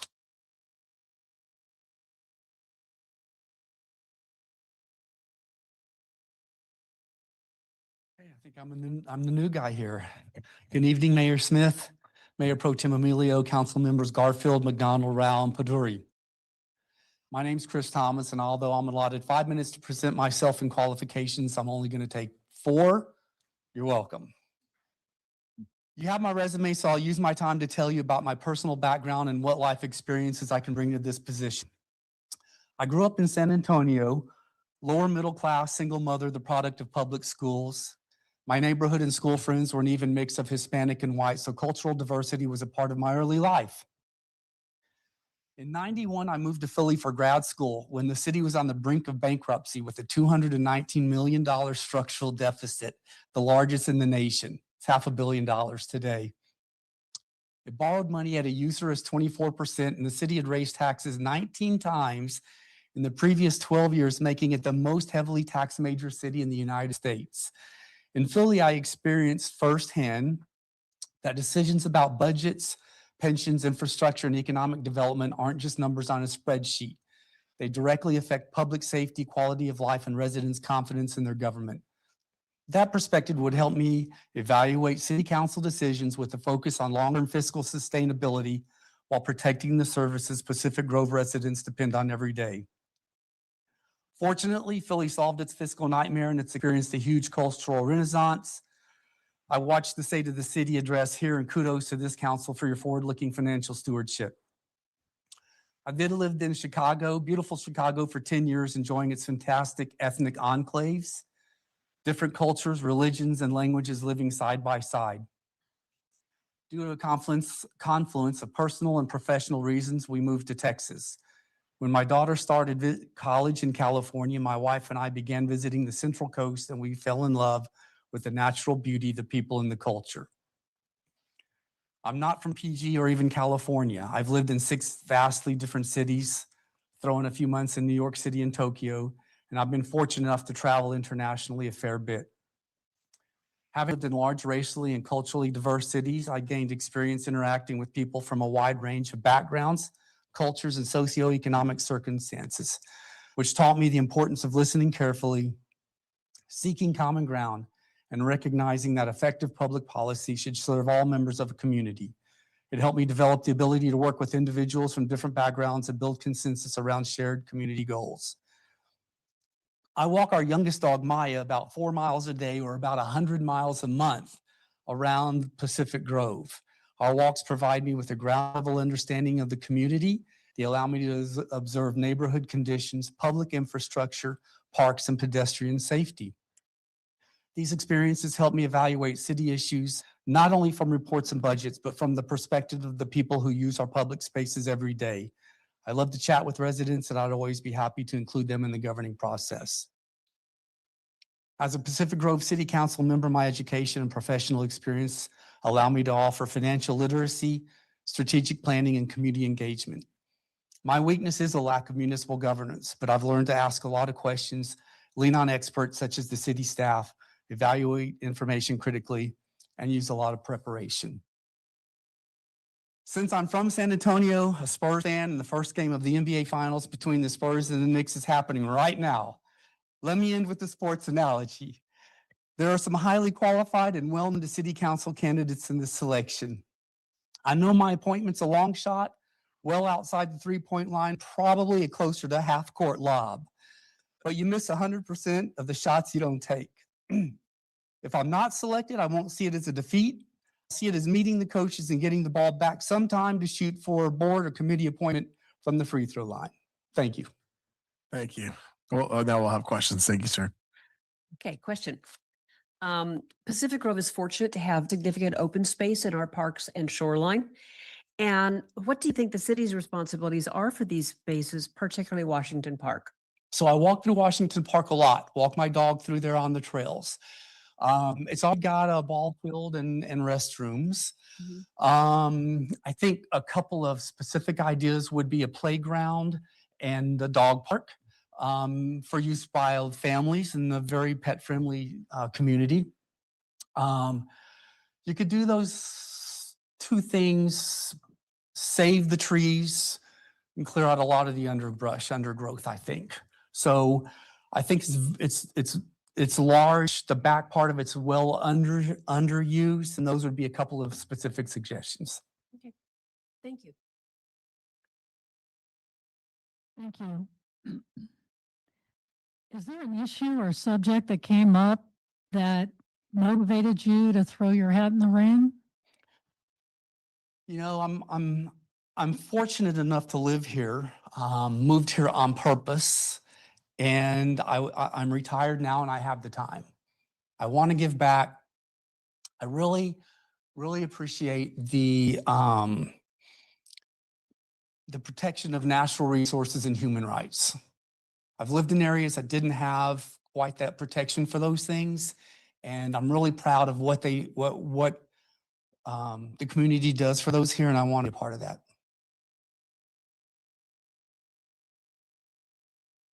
Hi, Chris. Good to have you here. My question is, how do you balance the Spurs fans versus the Knicks fans? Just kidding. How do you plan to balance the interests of a vocal minority against those of the broader community? You don't ignore a minority. listen to them. They have good ideas, but just because they're in minority doesn't mean that they don't have good ideas. You have to have the empathy to listen to a minority, but you have to have the courage to make the decision that benefits the most people. And if you can make the vocal minority understand the reasons for the decision and get buy-in, it'll help. Okay, describe your experience with different stakeholders such as Pacific Grove businesses, community organizations, and Pacific Grove residents. This is probably one of my weaknesses. I've lived here a couple of years. I don't have a lot of experience with a lot of stakeholders yet. You know, Pacific Grove residents, I chat with them a lot on my walks. I think, I don't have the empirical evidence, but off the top of my head, I would think the things that they appreciate the most are public safety, nature, the trees, and the historical architecture. So I think a balance among all of that's important. You know, I experienced a little bit of working with the city. I added on to my house. When we moved here, it was a 2-1. I rebuilt the garage, made it 2-2 and added to it. So I have an experience with the permitting and licensing process for those. It was a little more cumbersome than I was used to, but in the end, I understood it. And I think it all made sense. You know, $25,000 to move my gas meter 10 feet. It's a little difficult. You got the point though. All right. And what are two important issues facing Pacific Grove, and how would you propose to address them? One, I think, is the $21 million deficit in the next 10 years for, you know, capital structural improvements. I can't solve it right now, but like Philadelphia, I think you have to have creative ways to raise revenue and creative ways to maintain expenses. And that's going to be a long-term project. Second is something smaller, but I see it a lot when I walk, the e-bikes. You know, we talked about that earlier. The kids scare me to death when I see them doing wheelies down Forest Avenue without a helmet on. And I'm worried about their safety and other citizens' safety as they're, you know, may get hit by them. So I think enforcement and education of the kids and especially the parents, as we mentioned earlier in the meeting, would be very important as technology moves faster than our laws. Thank you very much. Appreciate it, Mr. Thomas.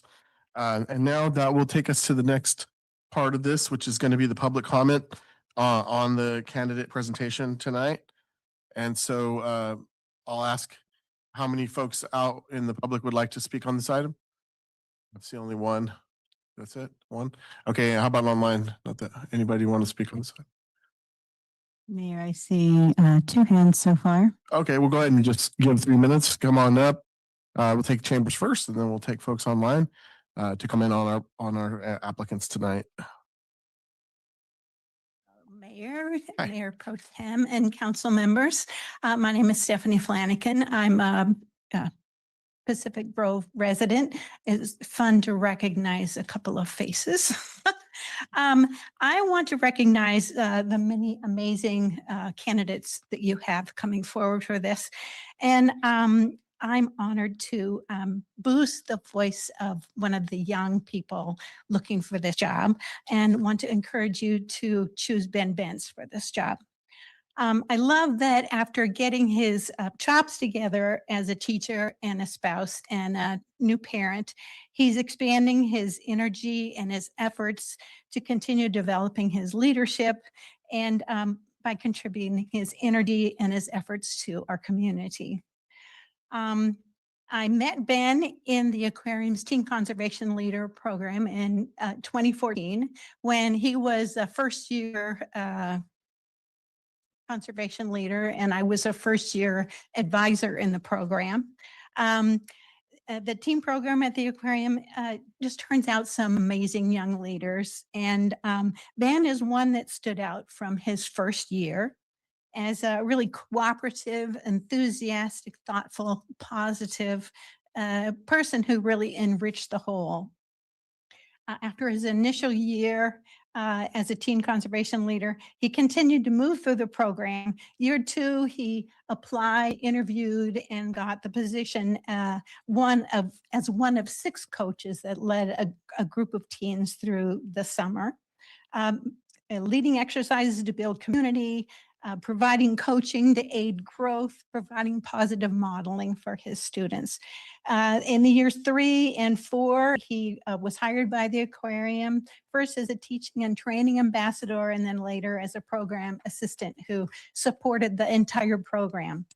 In 2018, he left the nest of the aquarium to go to Boston, where he was in charge of the middle school zookeeper program. After returning to the aquarium, he was a frontline staff in 2019 and 22, working with the teens and responsible directly overseeing groups of kids. These weren't the limits of his involvement. He was part of the Student Oceanography Club between 2015 and 2020, both as a participant and then as a leader.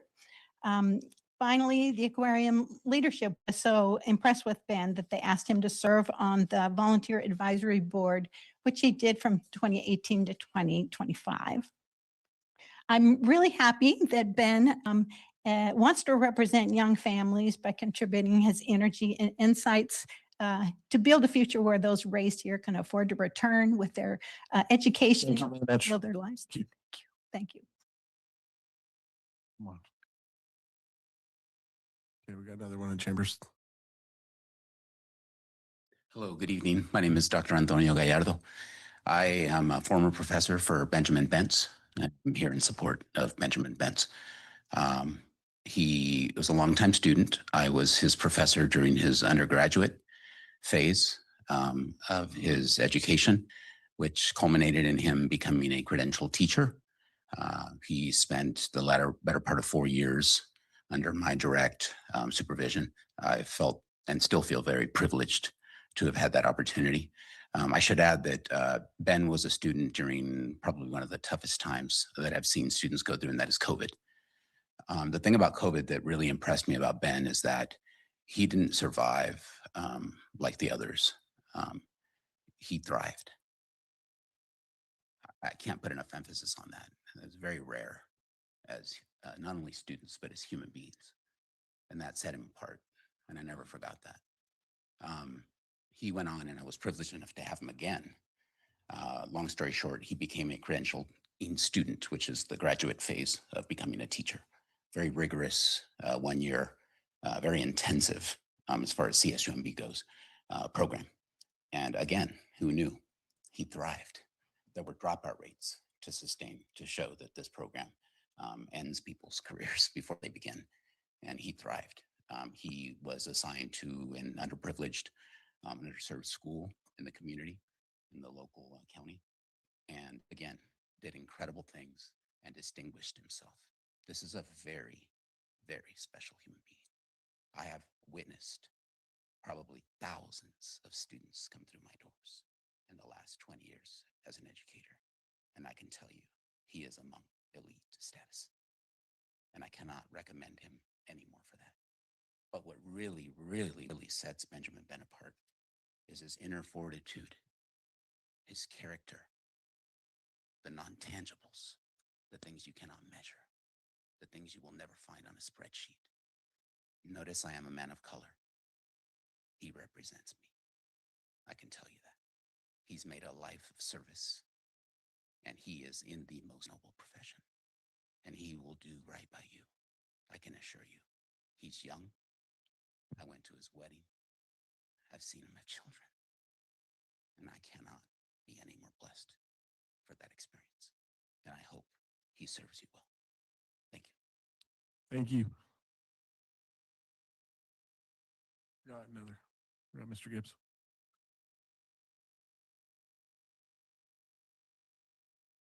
Mayor, City Council, my name is Mike Gibbs. I really wasn't going to speak up. I just came to listen.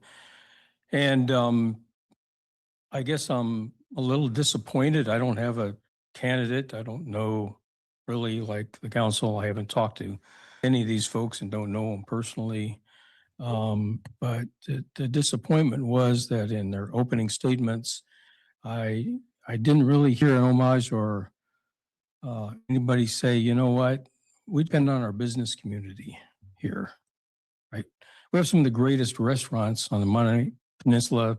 Some of them are highly ranked nationally. People come here, visitors come, because as everybody recognized, we're a beautiful and vibrant place. They want to be a part of that. But they come because there is a business community that serves them, whether it's a shop, a restaurant, or other services that are here in Pacific Grove. We have some great ones, the Beach House, Fandango. I could go down the list. There are a myriad of really wonderful places to eat and to visit. And I was really shocked that really none of the candidates mentioned the business community. It is a huge part of this. It's a huge part of our income. Mr. Thomas, I believe, mentioned the structural deficit. We all know about that. It's getting wider. It's not getting smaller. Capital projects are being winnowed out because we don't have enough money to fix everything. I didn't hear too much discussion about that.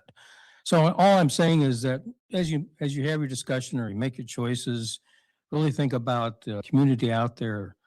These folks generate revenue through taxes, sales taxes, TOT. We have a brand new Kempton and property taxes. And we have the ATC somewhere out there. It's been approved by the Coastal Commission. That's going to be a big subject. So the only reason for mentioning this, I realize it's temporary employment's not really the right thing, but really these people will be on the job for 5 or 6 months. It's a big, long interview. It's a big, long way for the people of the city of Pacific Grove to meet whoever this next person is and say, hey, I want to vote for that person, right? The district I'm in is Paul Walking-Stick's district. It's not up until 28. And I just would like to see somebody out there that you all would appoint that has a more of a focus and enthusiasm for the business community. Thank you very much. Thank you for the comment. I'll go online, I suppose. Looks appears. Thank you, Mayor. David Armalu, you have the floor. Hello, this is, oh, there we go. My mic is working. Hello, everyone. I'm Naveed Amarlu. I'm a researcher in Monterey County, particularly looking at education, equity, and urban design. I wanted to make a statement of endorsement towards Benjamin Bentz, amongst many of the other reasons mentioned by our fellow community members, as well as Mr. Bentz himself. I felt necessary to bring in his background, particularly with education policy and with addressing education and education outcome gaps for K through 12 settings. Working with him, I'm a researcher for Outside the Box Education. We have looked into education equity as well as the funding that each student receives within the different areas of Monterey County proper as well as Pacific Grove. And his attention towards addressing particularly equitable policy around education for K through 12 students within the county has been astounding. And it's something that in discussions, he's mentioned wanting to push forward, particularly in the course of policy. His work as an educator, be it in the K through 12 setting, with outside the box education, with ensuring outdoor green and blue zone equity, particularly with the Ventana Wildlife Society, and informing young people on issues of sustainability. His work has truly been in fostering young minds that are driven towards curiosity, driven towards ambition, and has facilitated communications as well as partnerships within the community to better serve the community, with the community, for the community. In addition to that, in the area of urban design, particularly looking at how shifting public infrastructure and shifting public works in order to both not compound urban stressors that disproportionately impact low SES communities, but in addition to this, allowing for community governance. Ben Benson conversation as well as in actions towards education policy has largely moved forward not on the basis of random polling or through broader discussions, but has really tried to allow the community to form its own government and work directly as a representative of the community. He does not operate with agenda, does not operate from a place of believed interest, but rather with direct inline communication with the community, for the community, to better serve the community. Thank you so much for your time, and thank you for the wonderful candidates that have spoken thus far. Thank you. Thank you. Sharon Miller? This is Sharon Miller, longtime Pacific Grove resident, and I just want to say that I have been so inspired by the number and quality of applicants stepping up for this short-term city council position. It's a talented, experienced, forward-thinking group that you have to choose from. We're sure to end up with a good council member. And I trust that those who aren't chosen now will continue to contribute to our beloved Pacific Grove. Thank you for stepping up. Thank you for being here. And I'm looking forward to see what happens next. Thank you. Thank you. Inga Lorenzen Domer? Thank you. I too was not expecting to speak on these candidates, but it was a very impressive group overall. And certainly Ben Bence brought his own cheering section, and that's interesting because I was most impressed with him. And I don't know him. I've never met him. I'm not young. I don't have kids growing up or here anymore. But I was also, I was impressed with him. And interestingly enough, I was shocked at Chaps Paduri, our councilman there, his question of vocal minority and broader community. I wonder how he defines and separates this vocal minority, meaning people who are involved and speak up, or broader community of what? Sheep that follow? I don't know how he differentiates between the two, but I was very shocked by that question put to the candidates. One thing that seemingly all of the candidates did bring up was the very best way is to listen, because even a vocal minority will have good ideas and often very knowledgeable ones. Thank you very much. Thank you. Thank you. Ephraim Erickson?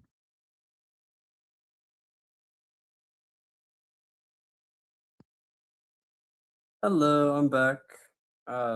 I'd just like to say I think that all the candidates did a great job, and they all seem to have really good critical thinking skills. And most, if not all of them, have a really good background, whether it be in the private or public sectors. But I do think that Tara, she would be the best option for you guys. She's the most qualified. She has the most leadership ability that would help you guys to stop rambling like you guys did last week for an hour and 35 minutes to not even change a thing about what was going on. She's got a background in the military with the Air Force. She worked in private industry and worked in the Obama administration. So if you're looking for somebody with experience and with an idea of what's actually going to be going on, she'd probably be the best person. Other than that, everybody else did a great job. And thank you guys for hearing me out. Thank you. No further hands are raised, Mr. Mayor. All right, then. So that will close our, yes, we're going to take a break. So I appreciate that suggestion. It's becoming, yeah. Okay. No, there was a lot of information, and I will just echo the comments that we have some very talented people that applied for this, and we really appreciate all of you so much for coming out. And then we're going to come back and we're going to deliberate and select. So we will go, let's go to 7:45, 10 minutes, 11 minutes. 7:45 sharp. Recording stopped.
Recording in progress.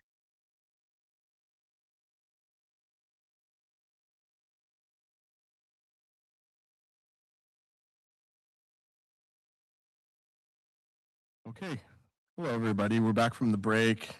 We're in the middle of 11A tonight. We're doing our vacancy selection process. We've heard from the candidates and we've asked questions of the candidates. We've had a great presentation thus far.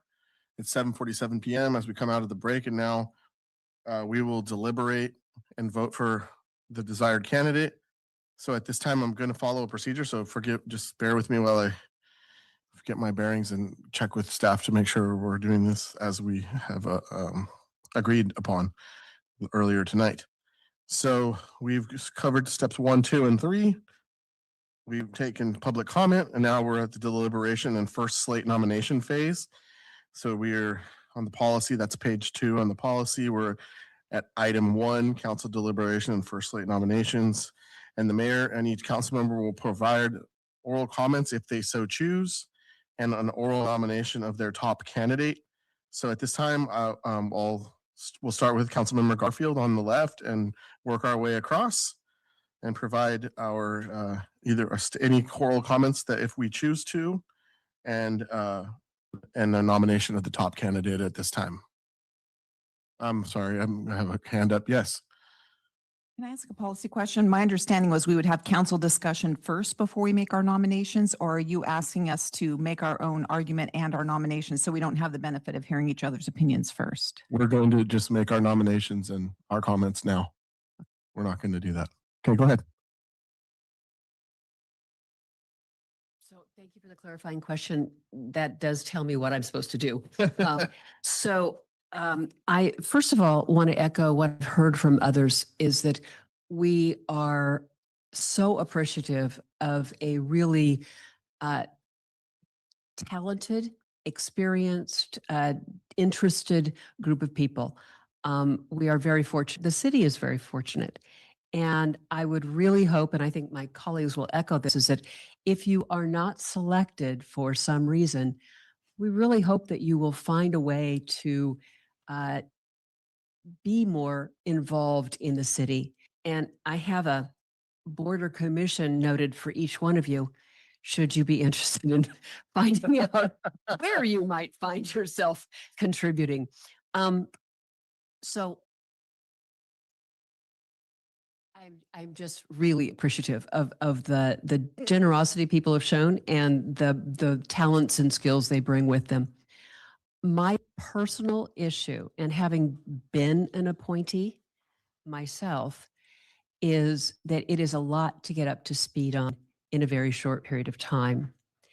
And my overriding concern is how can we get somebody to be contributory, proficient, comfortable, and sitting there as if they've been there for a while. And for that reason, because of his experience in the EDC and with the Planning Commission, I'm going to nominate Nicholas Moreland. Thank you very much. Councilmember Rao. Thank you, Your Honor. And I do agree with Councilmember Garfield. This is really, once again, an embarrassment of riches. I mean, I honestly believe we could put any of these names in a hat, pull it, and we'd have a great next 5 months. And that's not, I'm not kidding. In addition to the boards and commissions, I would say that there's also district elections coming up for 1, 3, and 5. We also have an open at-large seat in 2. And some of you may not have thought about running, but I hope you do, because you will crush it. That being said, I agree with you that we have to have someone who has experience. It's, you know, it's not something, this is not something, it's such a short runway that you have to be able to take off quickly. And I think if you have border commission experience, if you have border commission experience in the county and other cities, I think that will help you to be successful. And I feel like we're making Sophie's choice here, but I would like to nominate Ben Benz. Okay, so just for the record, we have one nomination for Nicholas Morlam, and then we have one nomination for Benjamin Bentz. And now we're going to Councilmember Baduri. Thank you, Mayor. And I would like also echo some of the comments that are coming across here. It's certainly a wealth of riches. I really appreciate all of you. Well, first of all, standing up, kind of tossing your hat in the ring, going through the motions with respect to what is going on. It is, I know it's a short stint, but certainly it can feel like 4 years.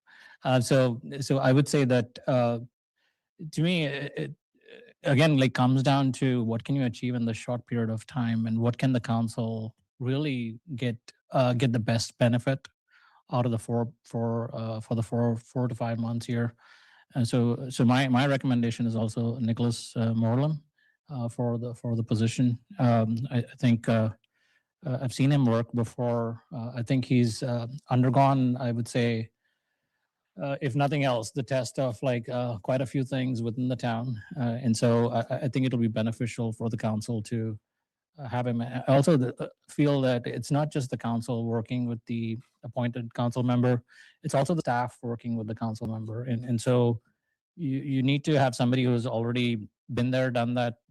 And to be honest, like I would have a different opinion if Nicholas, you were not running for this position, but I think you're better suited for this job. That's where I am. And I truly would like to, again, like recognize all of you. I would also say that in addition to the boards and commissions and whatever not with districts, we also have the PGUSD, like the school district. I mean, so I see some of the candidates here, you know who I'm speaking of, but like generally I think it's a great way to serve the community in more than one way. So looking forward to working with you guys at some point in time, but thank you for being here, and thank you for your time. Thank you very much. So that's a second nomination for Nicholas Morlam. I'll go ahead and do it now, just move across the dais. I am very impressed with the presentations tonight.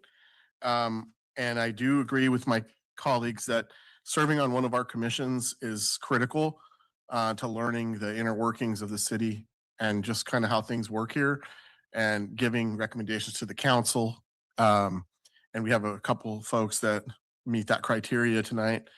I think that the work experience that from a variety of the candidates was exceptionally good for what we do, and critical thinking skills, and listening and taking in information, gathering information, and then analyzing information is really kind of the main skill that you have to have as a council member, along with working with people, working with staff, working with your colleagues, and the public out there, and at, you know, in various public settings and various community groups and interest groups, because it is tough to differentiate some candidates just with they do have similar experience. However, the candidate that rose to the top for me tonight was Nicholas Morlam. He's an active public servant. He's a father in the community, and he's done a lot of work for the city of Pacific Grove, for the EDC and the Planning Commission. And so I think that that Planning Commission experience is extremely important for council experience, because it's kind of like the next thing when you're talking about planning. Building and planning is critical, and an infrastructure of what we do up here in the council. So that was, and also his background with revenue growing, fundraising, and fiscal issues, I think make him a very strong candidate. And like I said, I think there were I think all of these folks could plug in real nicely. And your phone will be ringing, because I'm going to be calling some people for the next council appointments to the commissions in January. So expect a phone call from me. I have your numbers now because you provided it to me. But yes, so you know, you might get a text from me on New Year's Eve, so you never know. But tonight I'm going to nominate Nicholas Morlam, and it'll be the third nomination for him tonight. Go ahead, Mayor Pro Tem. Okay, Thank you. Um, it's first of all of you have been excellent. I want you to know, and anybody could have come up here and served. I truly believe that. And to have, to basically, I'm going to put it this way. You're in an airplane, which maybe some of you have been. You're going to land someday, somewhere. And I think when you're landing, you got to make sure you have the experience. And I'm not talking about a pilot, but an experience with the city of Pacific Grove and what's going to be best for the city of Pacific Grove. I've always said that. What's going to be best for the city of Pacific Grove? And it's been repeated several times. I'm not going to go through it, but it's important that somebody take this and run with it, because it's what is it, 5 months or so. I'm going to nominate Nicholas Moreland, I believe. Moreland. He's got the experience. He's got the planning commission. He's got the economic development commission. He's done a lot of stuff in the community in regards to being a musical director at a local church. I think that's important that he's involved in the community, and that's important for everything. So I'm going to nominate him for that position. Okay, that will be his fourth nomination. And we've reached 4, but at this time I want to allow Councilmember McDonald to give her statement and her nomination. Okay, thank you. Yeah, and it is great to see that we do have so many qualified people who care so much about Pacific Grove and want to contribute. And I definitely agree. There are so many great ways. And now we're kind of getting a look at what talent we have and who might be able to provide great leadership in the future. I do agree with everything everyone has said. When I was reading the resumes and again in listening, for a similar reason why everybody has nominated Nick, and I think he'll be a great option as well as Ben, and actually anyone, who stood out for me was Tara because of her deep experience in policy. And we kind of have a short-term opportunity for somebody who could participate for a short time, not interested in a long-term career, but really has some deep insights in how federal things could impact our city and bring that expertise to us in a way that could be very beneficial in a short period of time. Obviously, with that government background, that would obviously help with our community as well and would be able to jump in from having had that experience in other cities, though not our own. So for that reason, I would nominate Tara, but at the same time, I don't have any issues with, any of the people who would serve because I think you are all exceptional. Thank you. Thank you so much. So that we've kind of hit the point in the policy. I'm going to turn to the city attorney, Mr. City Attorney, to formalize this selection. Are we going to have the clerk, because we have 4 nominations. So I think, should we memorialize that with a vote or Memorialize it with a vote and then Okay. bring them up and swear them in. I'll move to appoint Nicholas Moreland to the interim seat, to the vacancy. Okay, we have a motion by the mayor, second by the mayor pro tem. Any further discussion? Okay, we're going to take the vote now. All in favor say, or actually take a roll call. Sorry. Yeah, we did roll call on that. That's okay. Mayor Pro Tem Emilio. Aye. Mayor Smith. Aye. Council members Garfield. McDonald. Aye. Paduri. Aye. And Rao. Aye. Motion carries 6-0. All right, well, we have you this vote.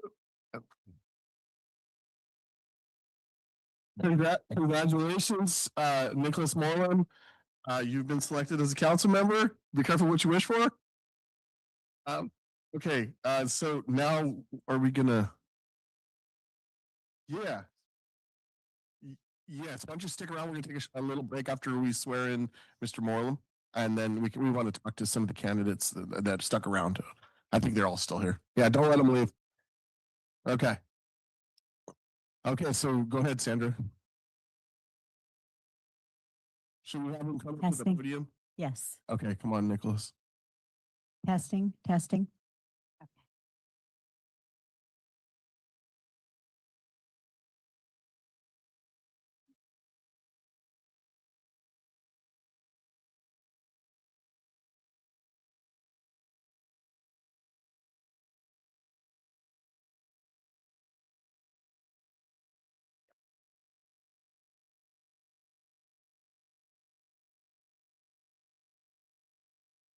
can swear or affirm. Sometimes people will affirm with religious beliefs or backgrounds.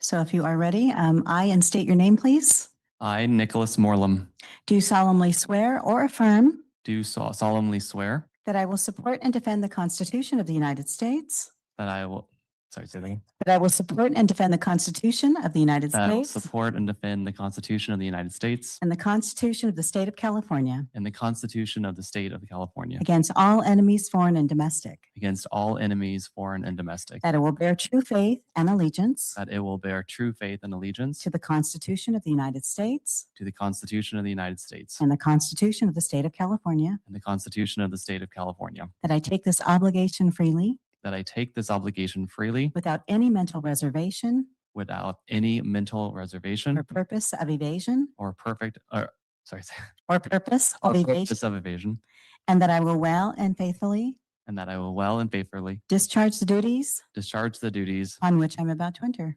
upon which I'm about to enter. You are complete. Thank you. Welcome aboard.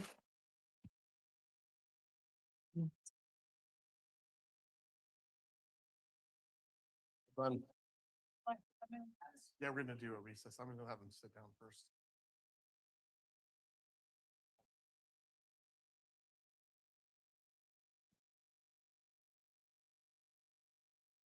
So, Councilman Williams here, he's been seated. We're going to take a 5-minute recess and we'll come back at 8:10.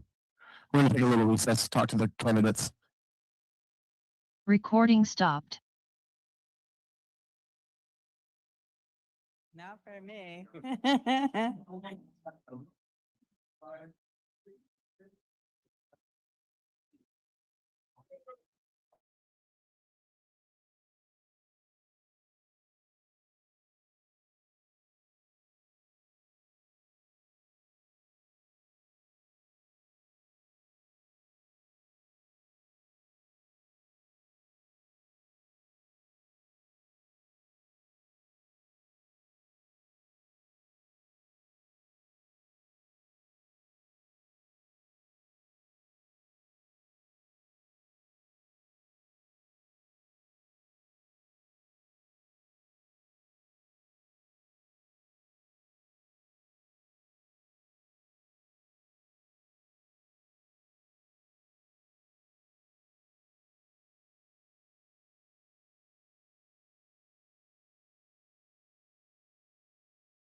Doesn't matter. Yeah. No, it was good. It was good. Oh, all right. Where are we? We're back? No, we're not back. Back. We are back. Okay. Welcome back, everybody. It's about 8:15 p.m. We just appointed our 7th council member, Nicholas Moreland. We're missing, we lost another one, but no, it's not, I'm not gonna call it a vacancy yet, okay? Not prepared to do that. So we'll search for our 7th, yes.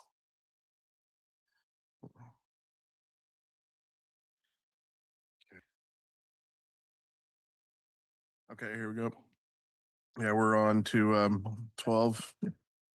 All right. Oh, okay.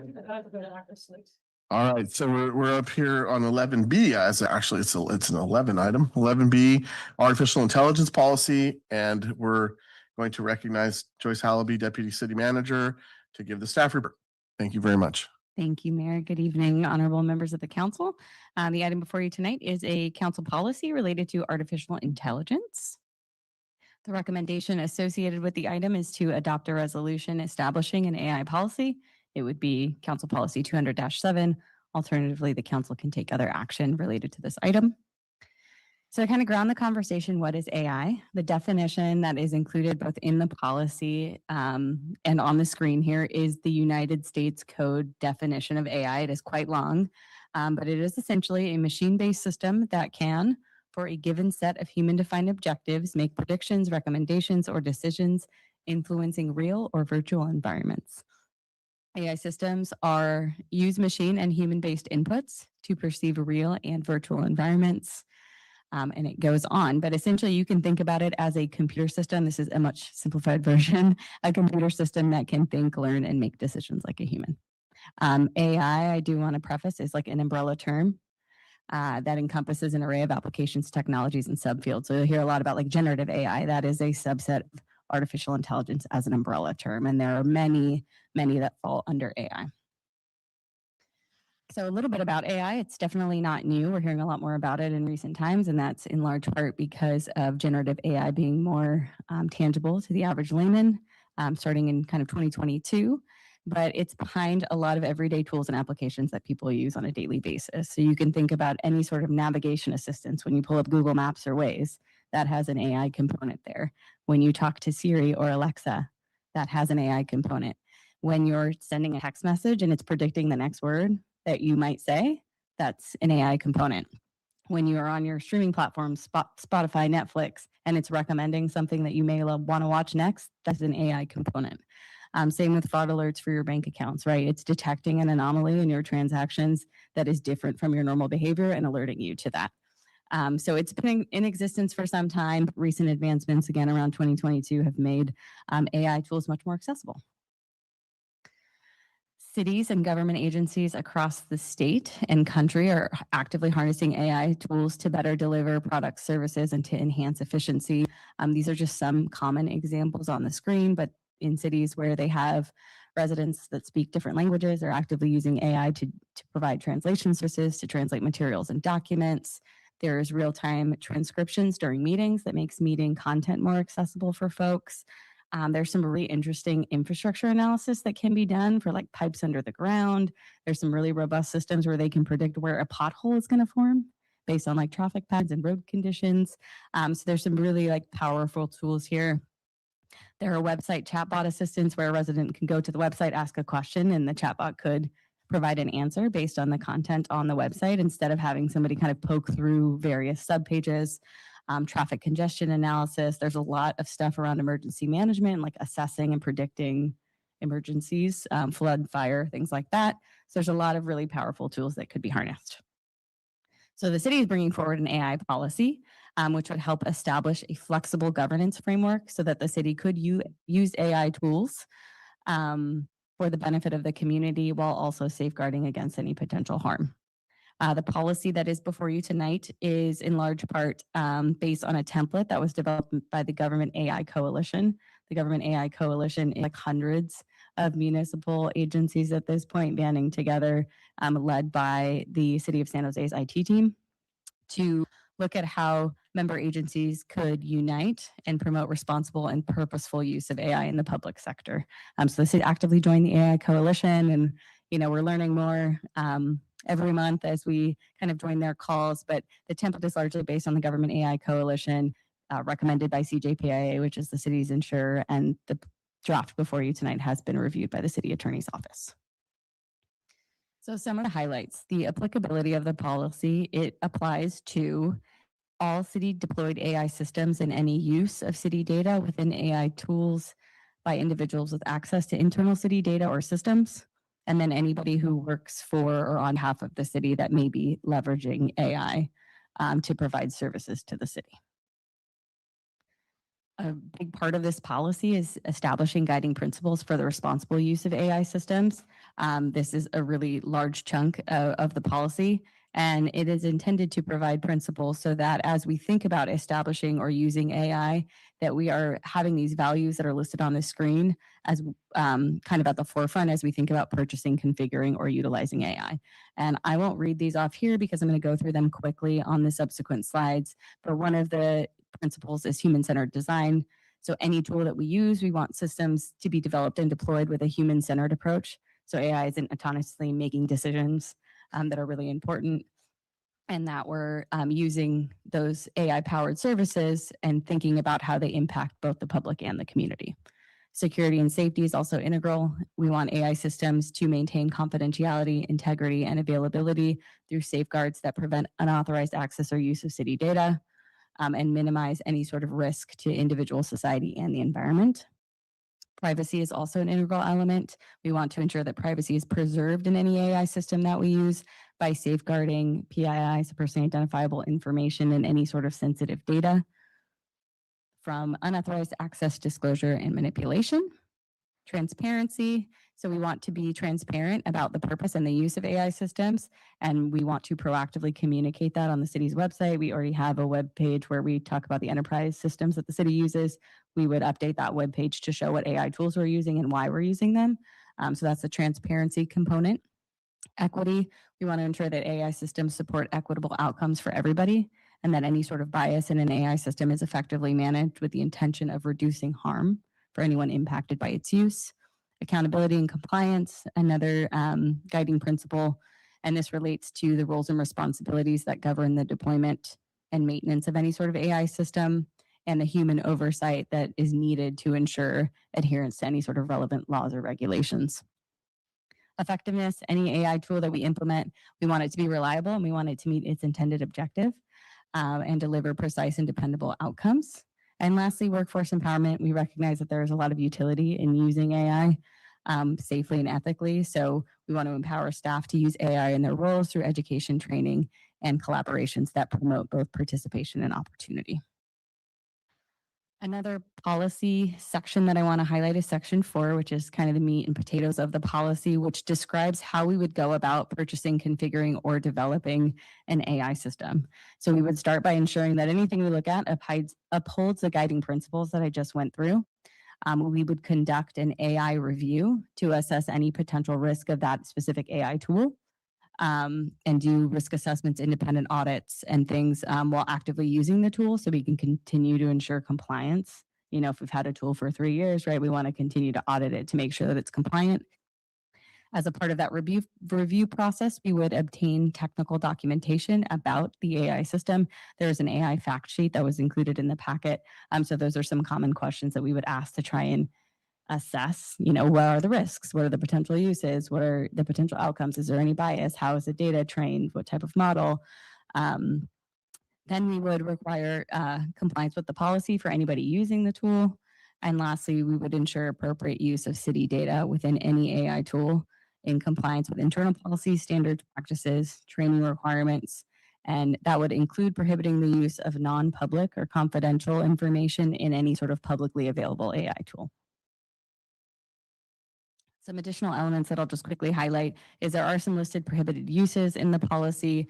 This just lists some common prohibited uses of AI systems, and they're primarily prohibited because of the sensitive nature of information and potential risk associated with those specific tools. There is a protocol for reporting any AI concerns or incidents internally, right? So is there a data breach? Is there something we're concerned about? There's a protocol and process for that.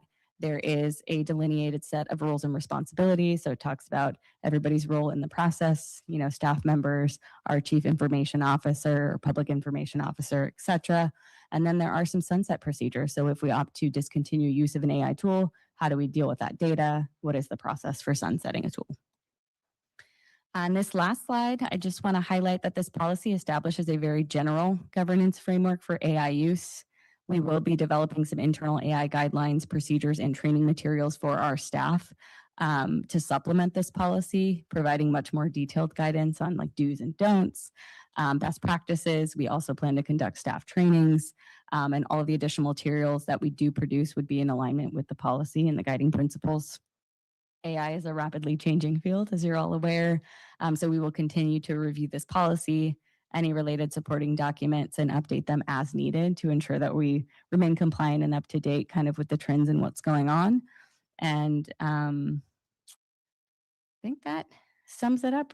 I'm happy to answer any questions that you guys may have. Thank you very much. We'll go ahead and take it out to the public. Appreciate the great report. We'll take chambers first. Come on up. We're on the item 11B, AI policy. Large turnout. Hi, I'm David Erickson again. I'm sure most of you remember me from 30 minutes ago or so.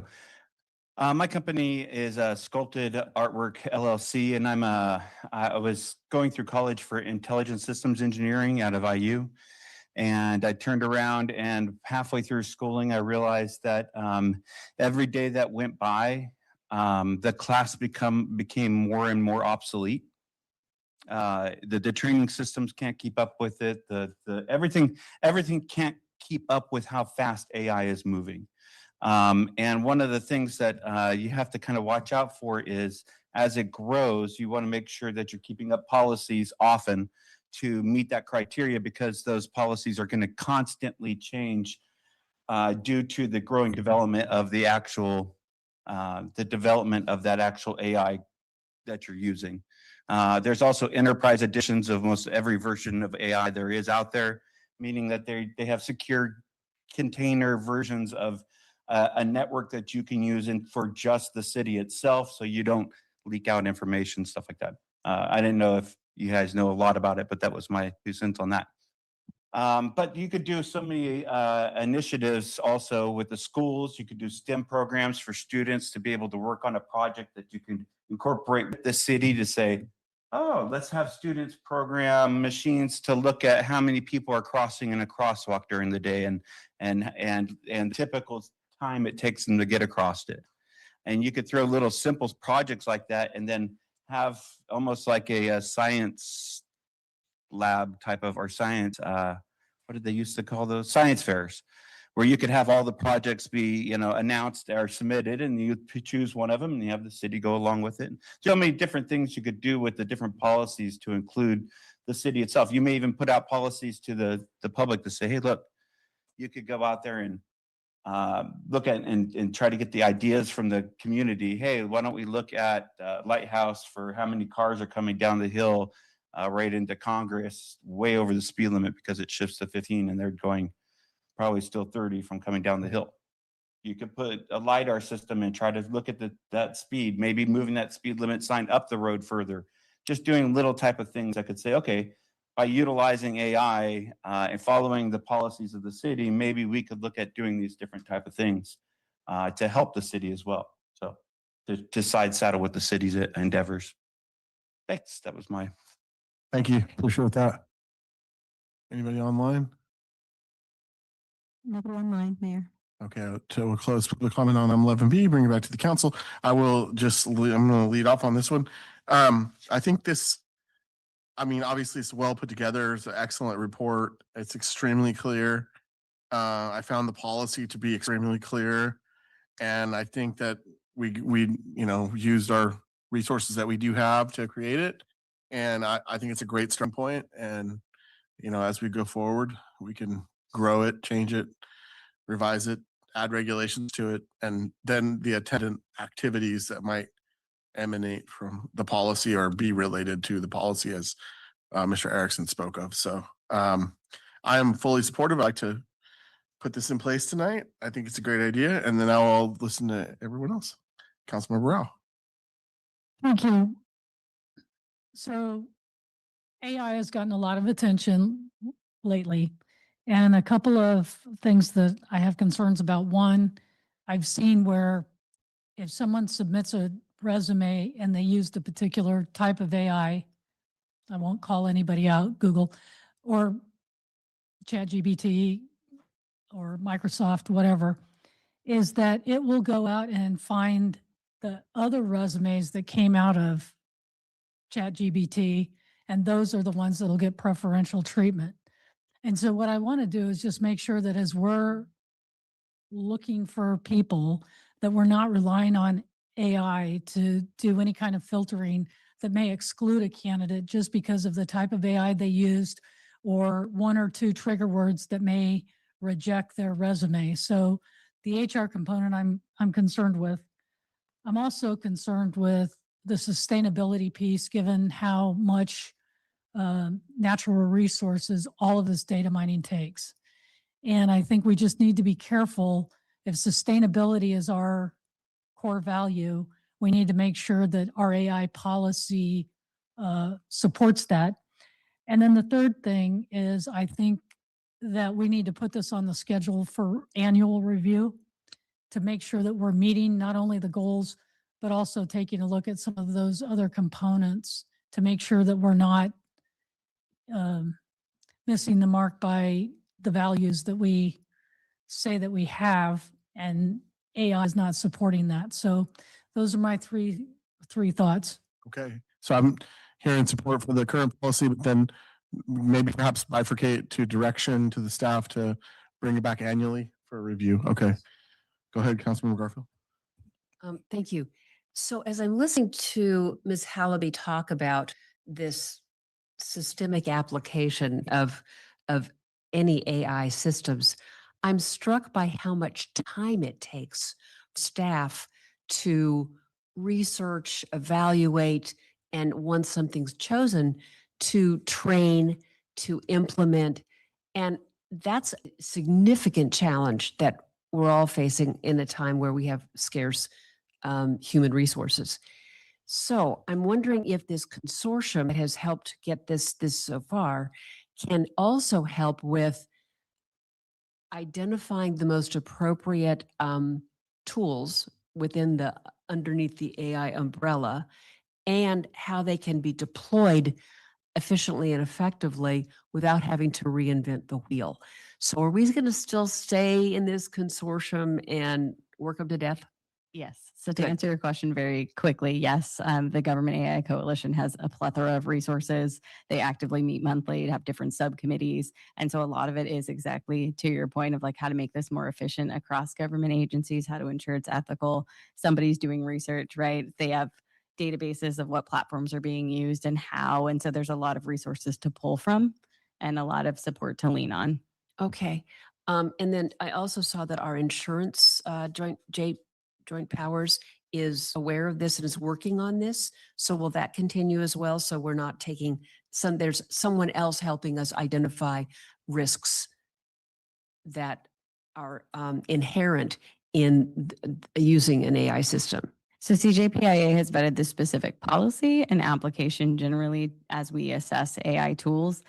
This is where that AI review would come into play, where we look at like the algorithm, the fact sheet, the information from the AI vendor to assess, is it a high risk use? If so, how? We would consult as necessary depending on the type of use application, the type of data, depending on any concerns that may arise at the time that our IT team reviews the initial application. Thank you. I appreciate that. Councilmember Perduri. Yes, thank you, Mayor. And thank you for the staff to put this together. I know it took all the departments to come together to review this. So I really appreciate everybody channeling their energy and time to get this in place. I would say just a couple of thoughts. I'm open to certainly the Gov AI. I mean, every AI is such a thing that it doesn't matter where you go. It's like you hear about it, and people are really using it. And by the time you blink an eye, like there's something else going on. So my point is, the Gov AI Coalition is really spearheading the effort to kind of like channel things with respect to what is happening in this universe. And so I think it's good for the city to just fall back on what they're doing and kind of like implement whatever structures or policies that they have and bring it back to the city, because they are considering all the cities and municipalities that are there in their mix. So annual review is great, but I think if they have an annual policy, if their policy, and I think we're kind of like basing this off of their policy to some extent. So if there's any change from their policy, I think we should kind of like try to replicate that here, because to be honest, even the way AI is shaping up, it could be a whole different thing a few months from now. So the other thing is, I was there at the CJPI conference, and I had a pointed question towards what is the liability when something AI related is going to happen. Who is responsible for an AI caused kind of like issue? And they were not able to answer that in that particular forum.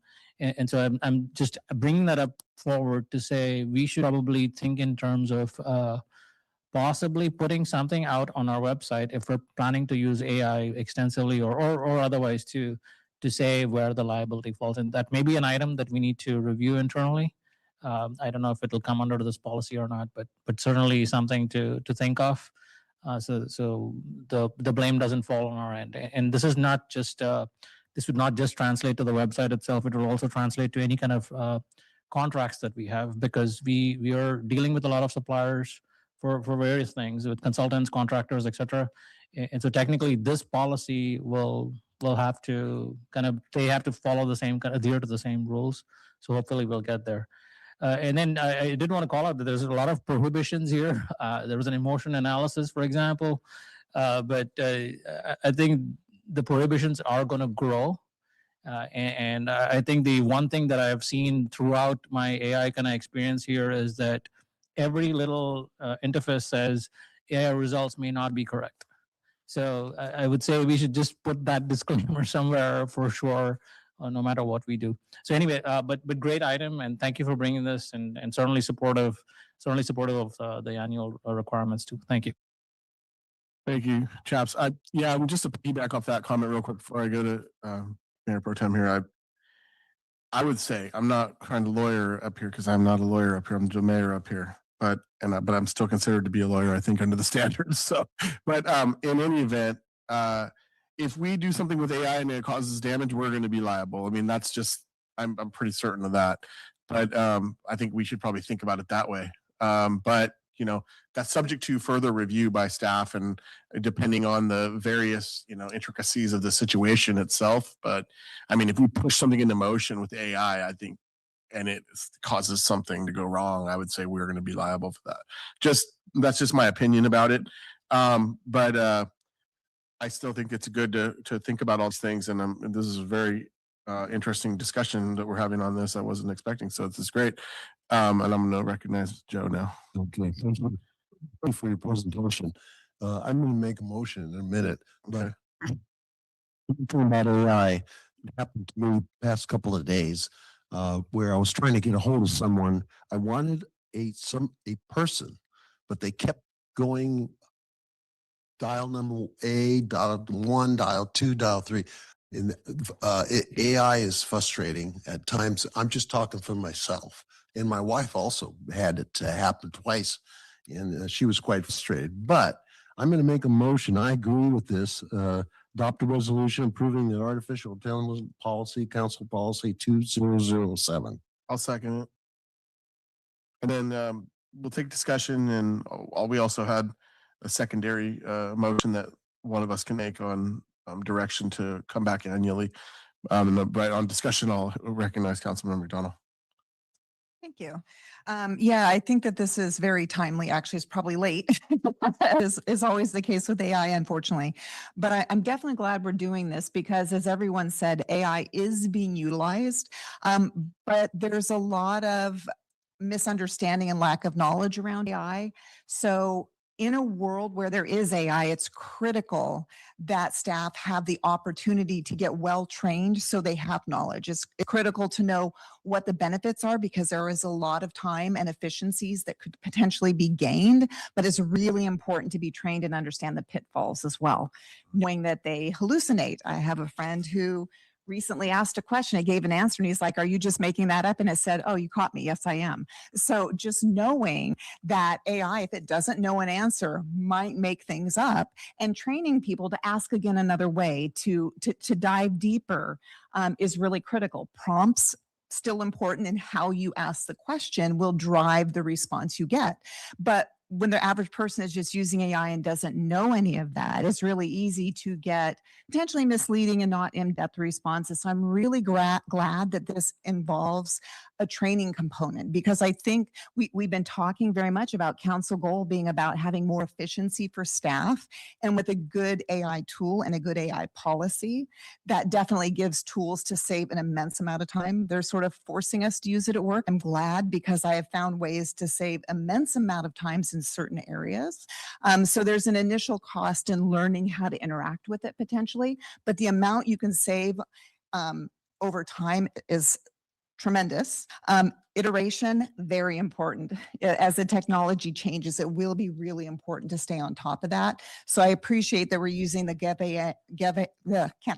AI model so that we are continuing to evolve with what's changing in the industry. So, and again, to the idea of having the enterprise versions, we use it for PHI. So knowing that there are versions that you can use that are safe for the system, I think is really helpful because it can actually help with the modernization. We've been talking about needing to improve some of our systems and in finance and other things, but I appreciate very much what was said about being careful in utilizing AI for selection in HR.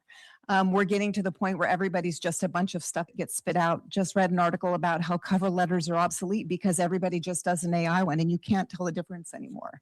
So really looking at how in the age of AI, we really use it to make sure we're going deeper and finding the good candidates. So I would support that recommendation. And I would definitely, as part of the vote, want to have us come back for the annual review as well, so we can ensure we're staying up with the Gov AI recommendations. Thanks. Councilman. Yeah, so a big congrats on this. This is a really well written document. The only thing I just wanted to point out is I do see this growing over time. And as that grows, I do see there's some opportunity, especially under the accountability and compliance, is to be able to, for any of the contractors that we hire out, is to be able to go to them and ask them what portion was used for AI. I'm thinking about separately like the housing element that went through. Very important that that did not hallucinate under, if they used it at all, to be able to go back, and that could help a little bit with how either our boards or councils can take some of that responsibility to ask those questions, even though it's still going to fall upon the city. So thank you. Thank you. All right, we're going to go ahead and take a vote on the first motion. I'll take a voice vote. All in favor say aye. Aye. Any opposed? Hearing none, passes 7-0. And then as the second motion, Ms. Rao or Councilman Rao, would you like to make the motion? Yeah, I'd like to make a motion that we add this to our annual review moving forward. Second. And I'll just make an amendment. I'll ask an amendment to, we review this no later than July 1st, 2027. Is that an acceptable amendment? Yes. Okay, they'll give us a timeline. So we're gonna a motion and a second. You second that, Lori? Yes. Okay, so then we'll go ahead and take a vote on coming back within a year to review the policy, and let Joyce be creative about that. If that's okay. All right, all in favor say aye. Aye. Any opposed? Hearing none, passes unanimously. Thank you very much. Now on, thank you, Joyce. As usual, well done. Very nicely done. We're gonna go to our final item of the night, I believe. 11C. So we didn't hit the 12s or the 13s tonight. Good evening, Mayor and fellow council members. So tonight we're presenting an update to our current city purchasing ordinance. So the last time it was updated was in 2020. And just to kind of give a background, the idea of the purchasing ordinance is to help us to operate a purchasing system designed for the city staff to secure high quality goods and services at their lowest possible reasonable cost, while at the same time maximizing financial accountability and helping us to maintain good internal controls within the city. So staff, as a result, is proposing a few the following changes to the policy. So as I mentioned, it was last adopted in 2020. So we are proposing a change in the amount of contracts that are required to be approved by council from 40,000 to 50,000. And that's based upon the review of the Bay Area CPI over the last several years. Just to kind of remind council, we had a couple of years with COVID where we had very high inflation. There was one year, in fact, it was like 9%. So that's why it actually goes up to proposed to go up to 50,000 as of 2025. In the current policy right now, it allows for incremental increases every 5 years of basically in amounts of $5,000. And that again is based upon the Bay Area CPI. Other proposed changes we have in the ordinance is basically to formally adopt the delegation of some of the duties currently stated as though the purchasing agent handles to certain levels of either the administrative services department or other staff. Clarifies some bidding and surplus requirements, including allowing city to donate surplus items to other governments and charitable organizations. And also to exempt from bid request. Currently it's at a level of $5,000. We were proposed to raise that to $7,500 according with inflation that hasn't been raised in a long period of time. And with that, we're recommending that we introduce and hold the first reading of the ordinance amending Municipal Code Chapter 2.16, which is the purchasing system and procedures, and that we direct that a summary of the proposed ordinance be published as approved by the city attorney. I'd be happy to answer any questions. Thank you so much. Public comment on the last item of the night, 11C, purchasing procedures. We got Ms. Toimer. So go to her. Lawrence and Dimer. Thank you. I have to be unmuted. I have, well, some concerns here in that shalls have been changed to maybes. At least 3 times in this document. And why is that, I would ask? Because shall is a legal term, you shall, and maybes are maybes. At least 3 times in purchase orders, bids, and designated agents. And why in the world would you change shalls to maybes? And in the administrative services, I have another question of who exactly is administrative services and how many different people are designees or could be, or who exactly are these people? And supposedly the accountability is the same, but when you change shalls to maybes, I'm not sure that's true. Thank you very much. Thank you. No further hands, Mayor. Okay, and there's no members of the public in chambers at this point, so we will bring it back to the council for action on item 11C. Who would like to start? Go ahead. I actually wanted to ask the question, perhaps for my edification too. There are a lot of maybes in this to begin with. There are also a lot of shells, and there are some shells changed to maybes, some maybes to shells. Does it make a difference? Legally, it does. I mean, shells generally, if you have to do it.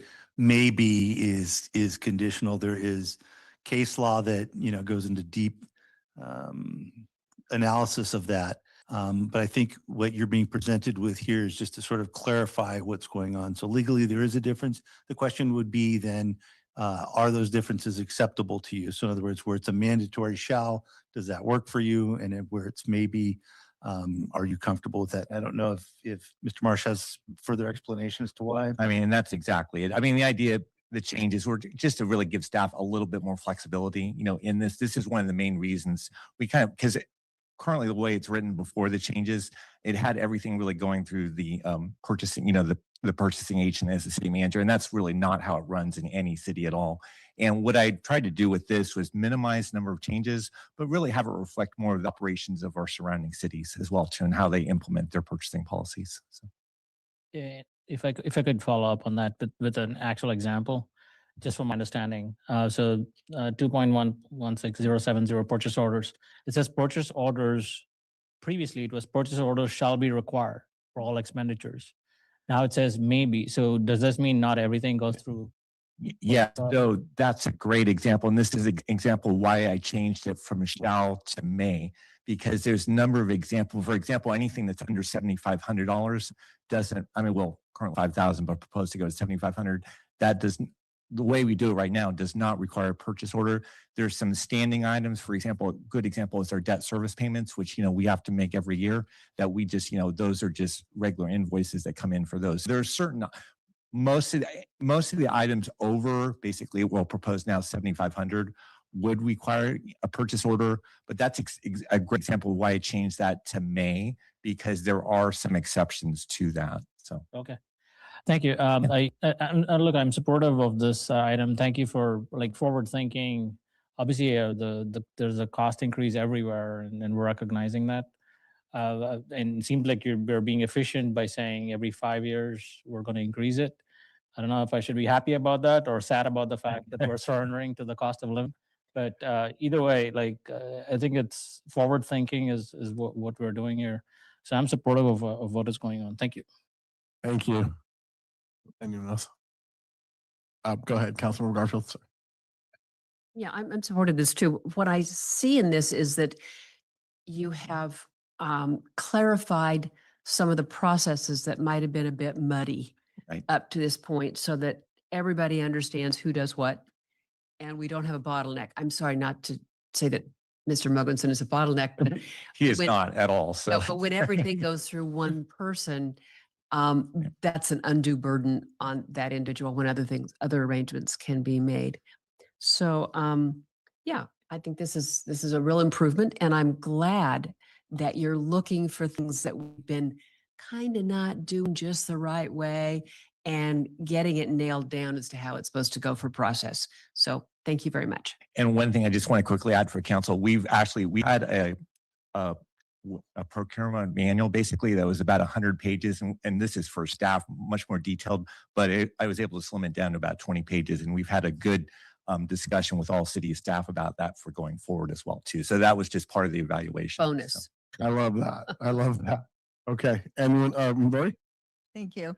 Yeah, and I had also looked at the may shall, although, so kind of looking at that, I did notice that it seemed to be likely where things might be optional. The example I noticed too is that you may provide the low bidder with a written explanation. So it's not an obligation, but you have the option to do it. So it looked like it was based on when it was optional and fit with regular practices. Kind of gave us in the chance we forgot to give that notice. We don't want to be penalized. I mean, we want to strive to do obviously the best things that we can for the city. But at the same time, I tried to look legally a little bit. Obviously I'm not an attorney, but I tried to look at those things that basically are not going to negatively impact the city is the way to put it. Yeah, and I do appreciate that this helps further our goal, our council goal of having more efficiency within our government, so that we're not having impediments that actually slow down our work progress, but they're things that are legitimate practices. So thank you very much. And I have to give staff some credit too, because they gave us some really good feedback, which we incorporated into the ordinance as well too. Great. So thank you. Joe. Thank you. Thank you for your presentation. It's about time that this was increased for the 40 to 50. I'd like to make a recommendation.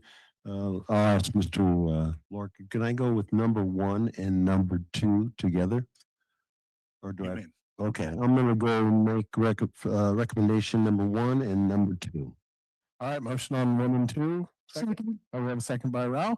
Motion by Emilio. And any further discussion on the item? Okay, we'll go ahead and take a voice vote. All in favor say aye. Aye.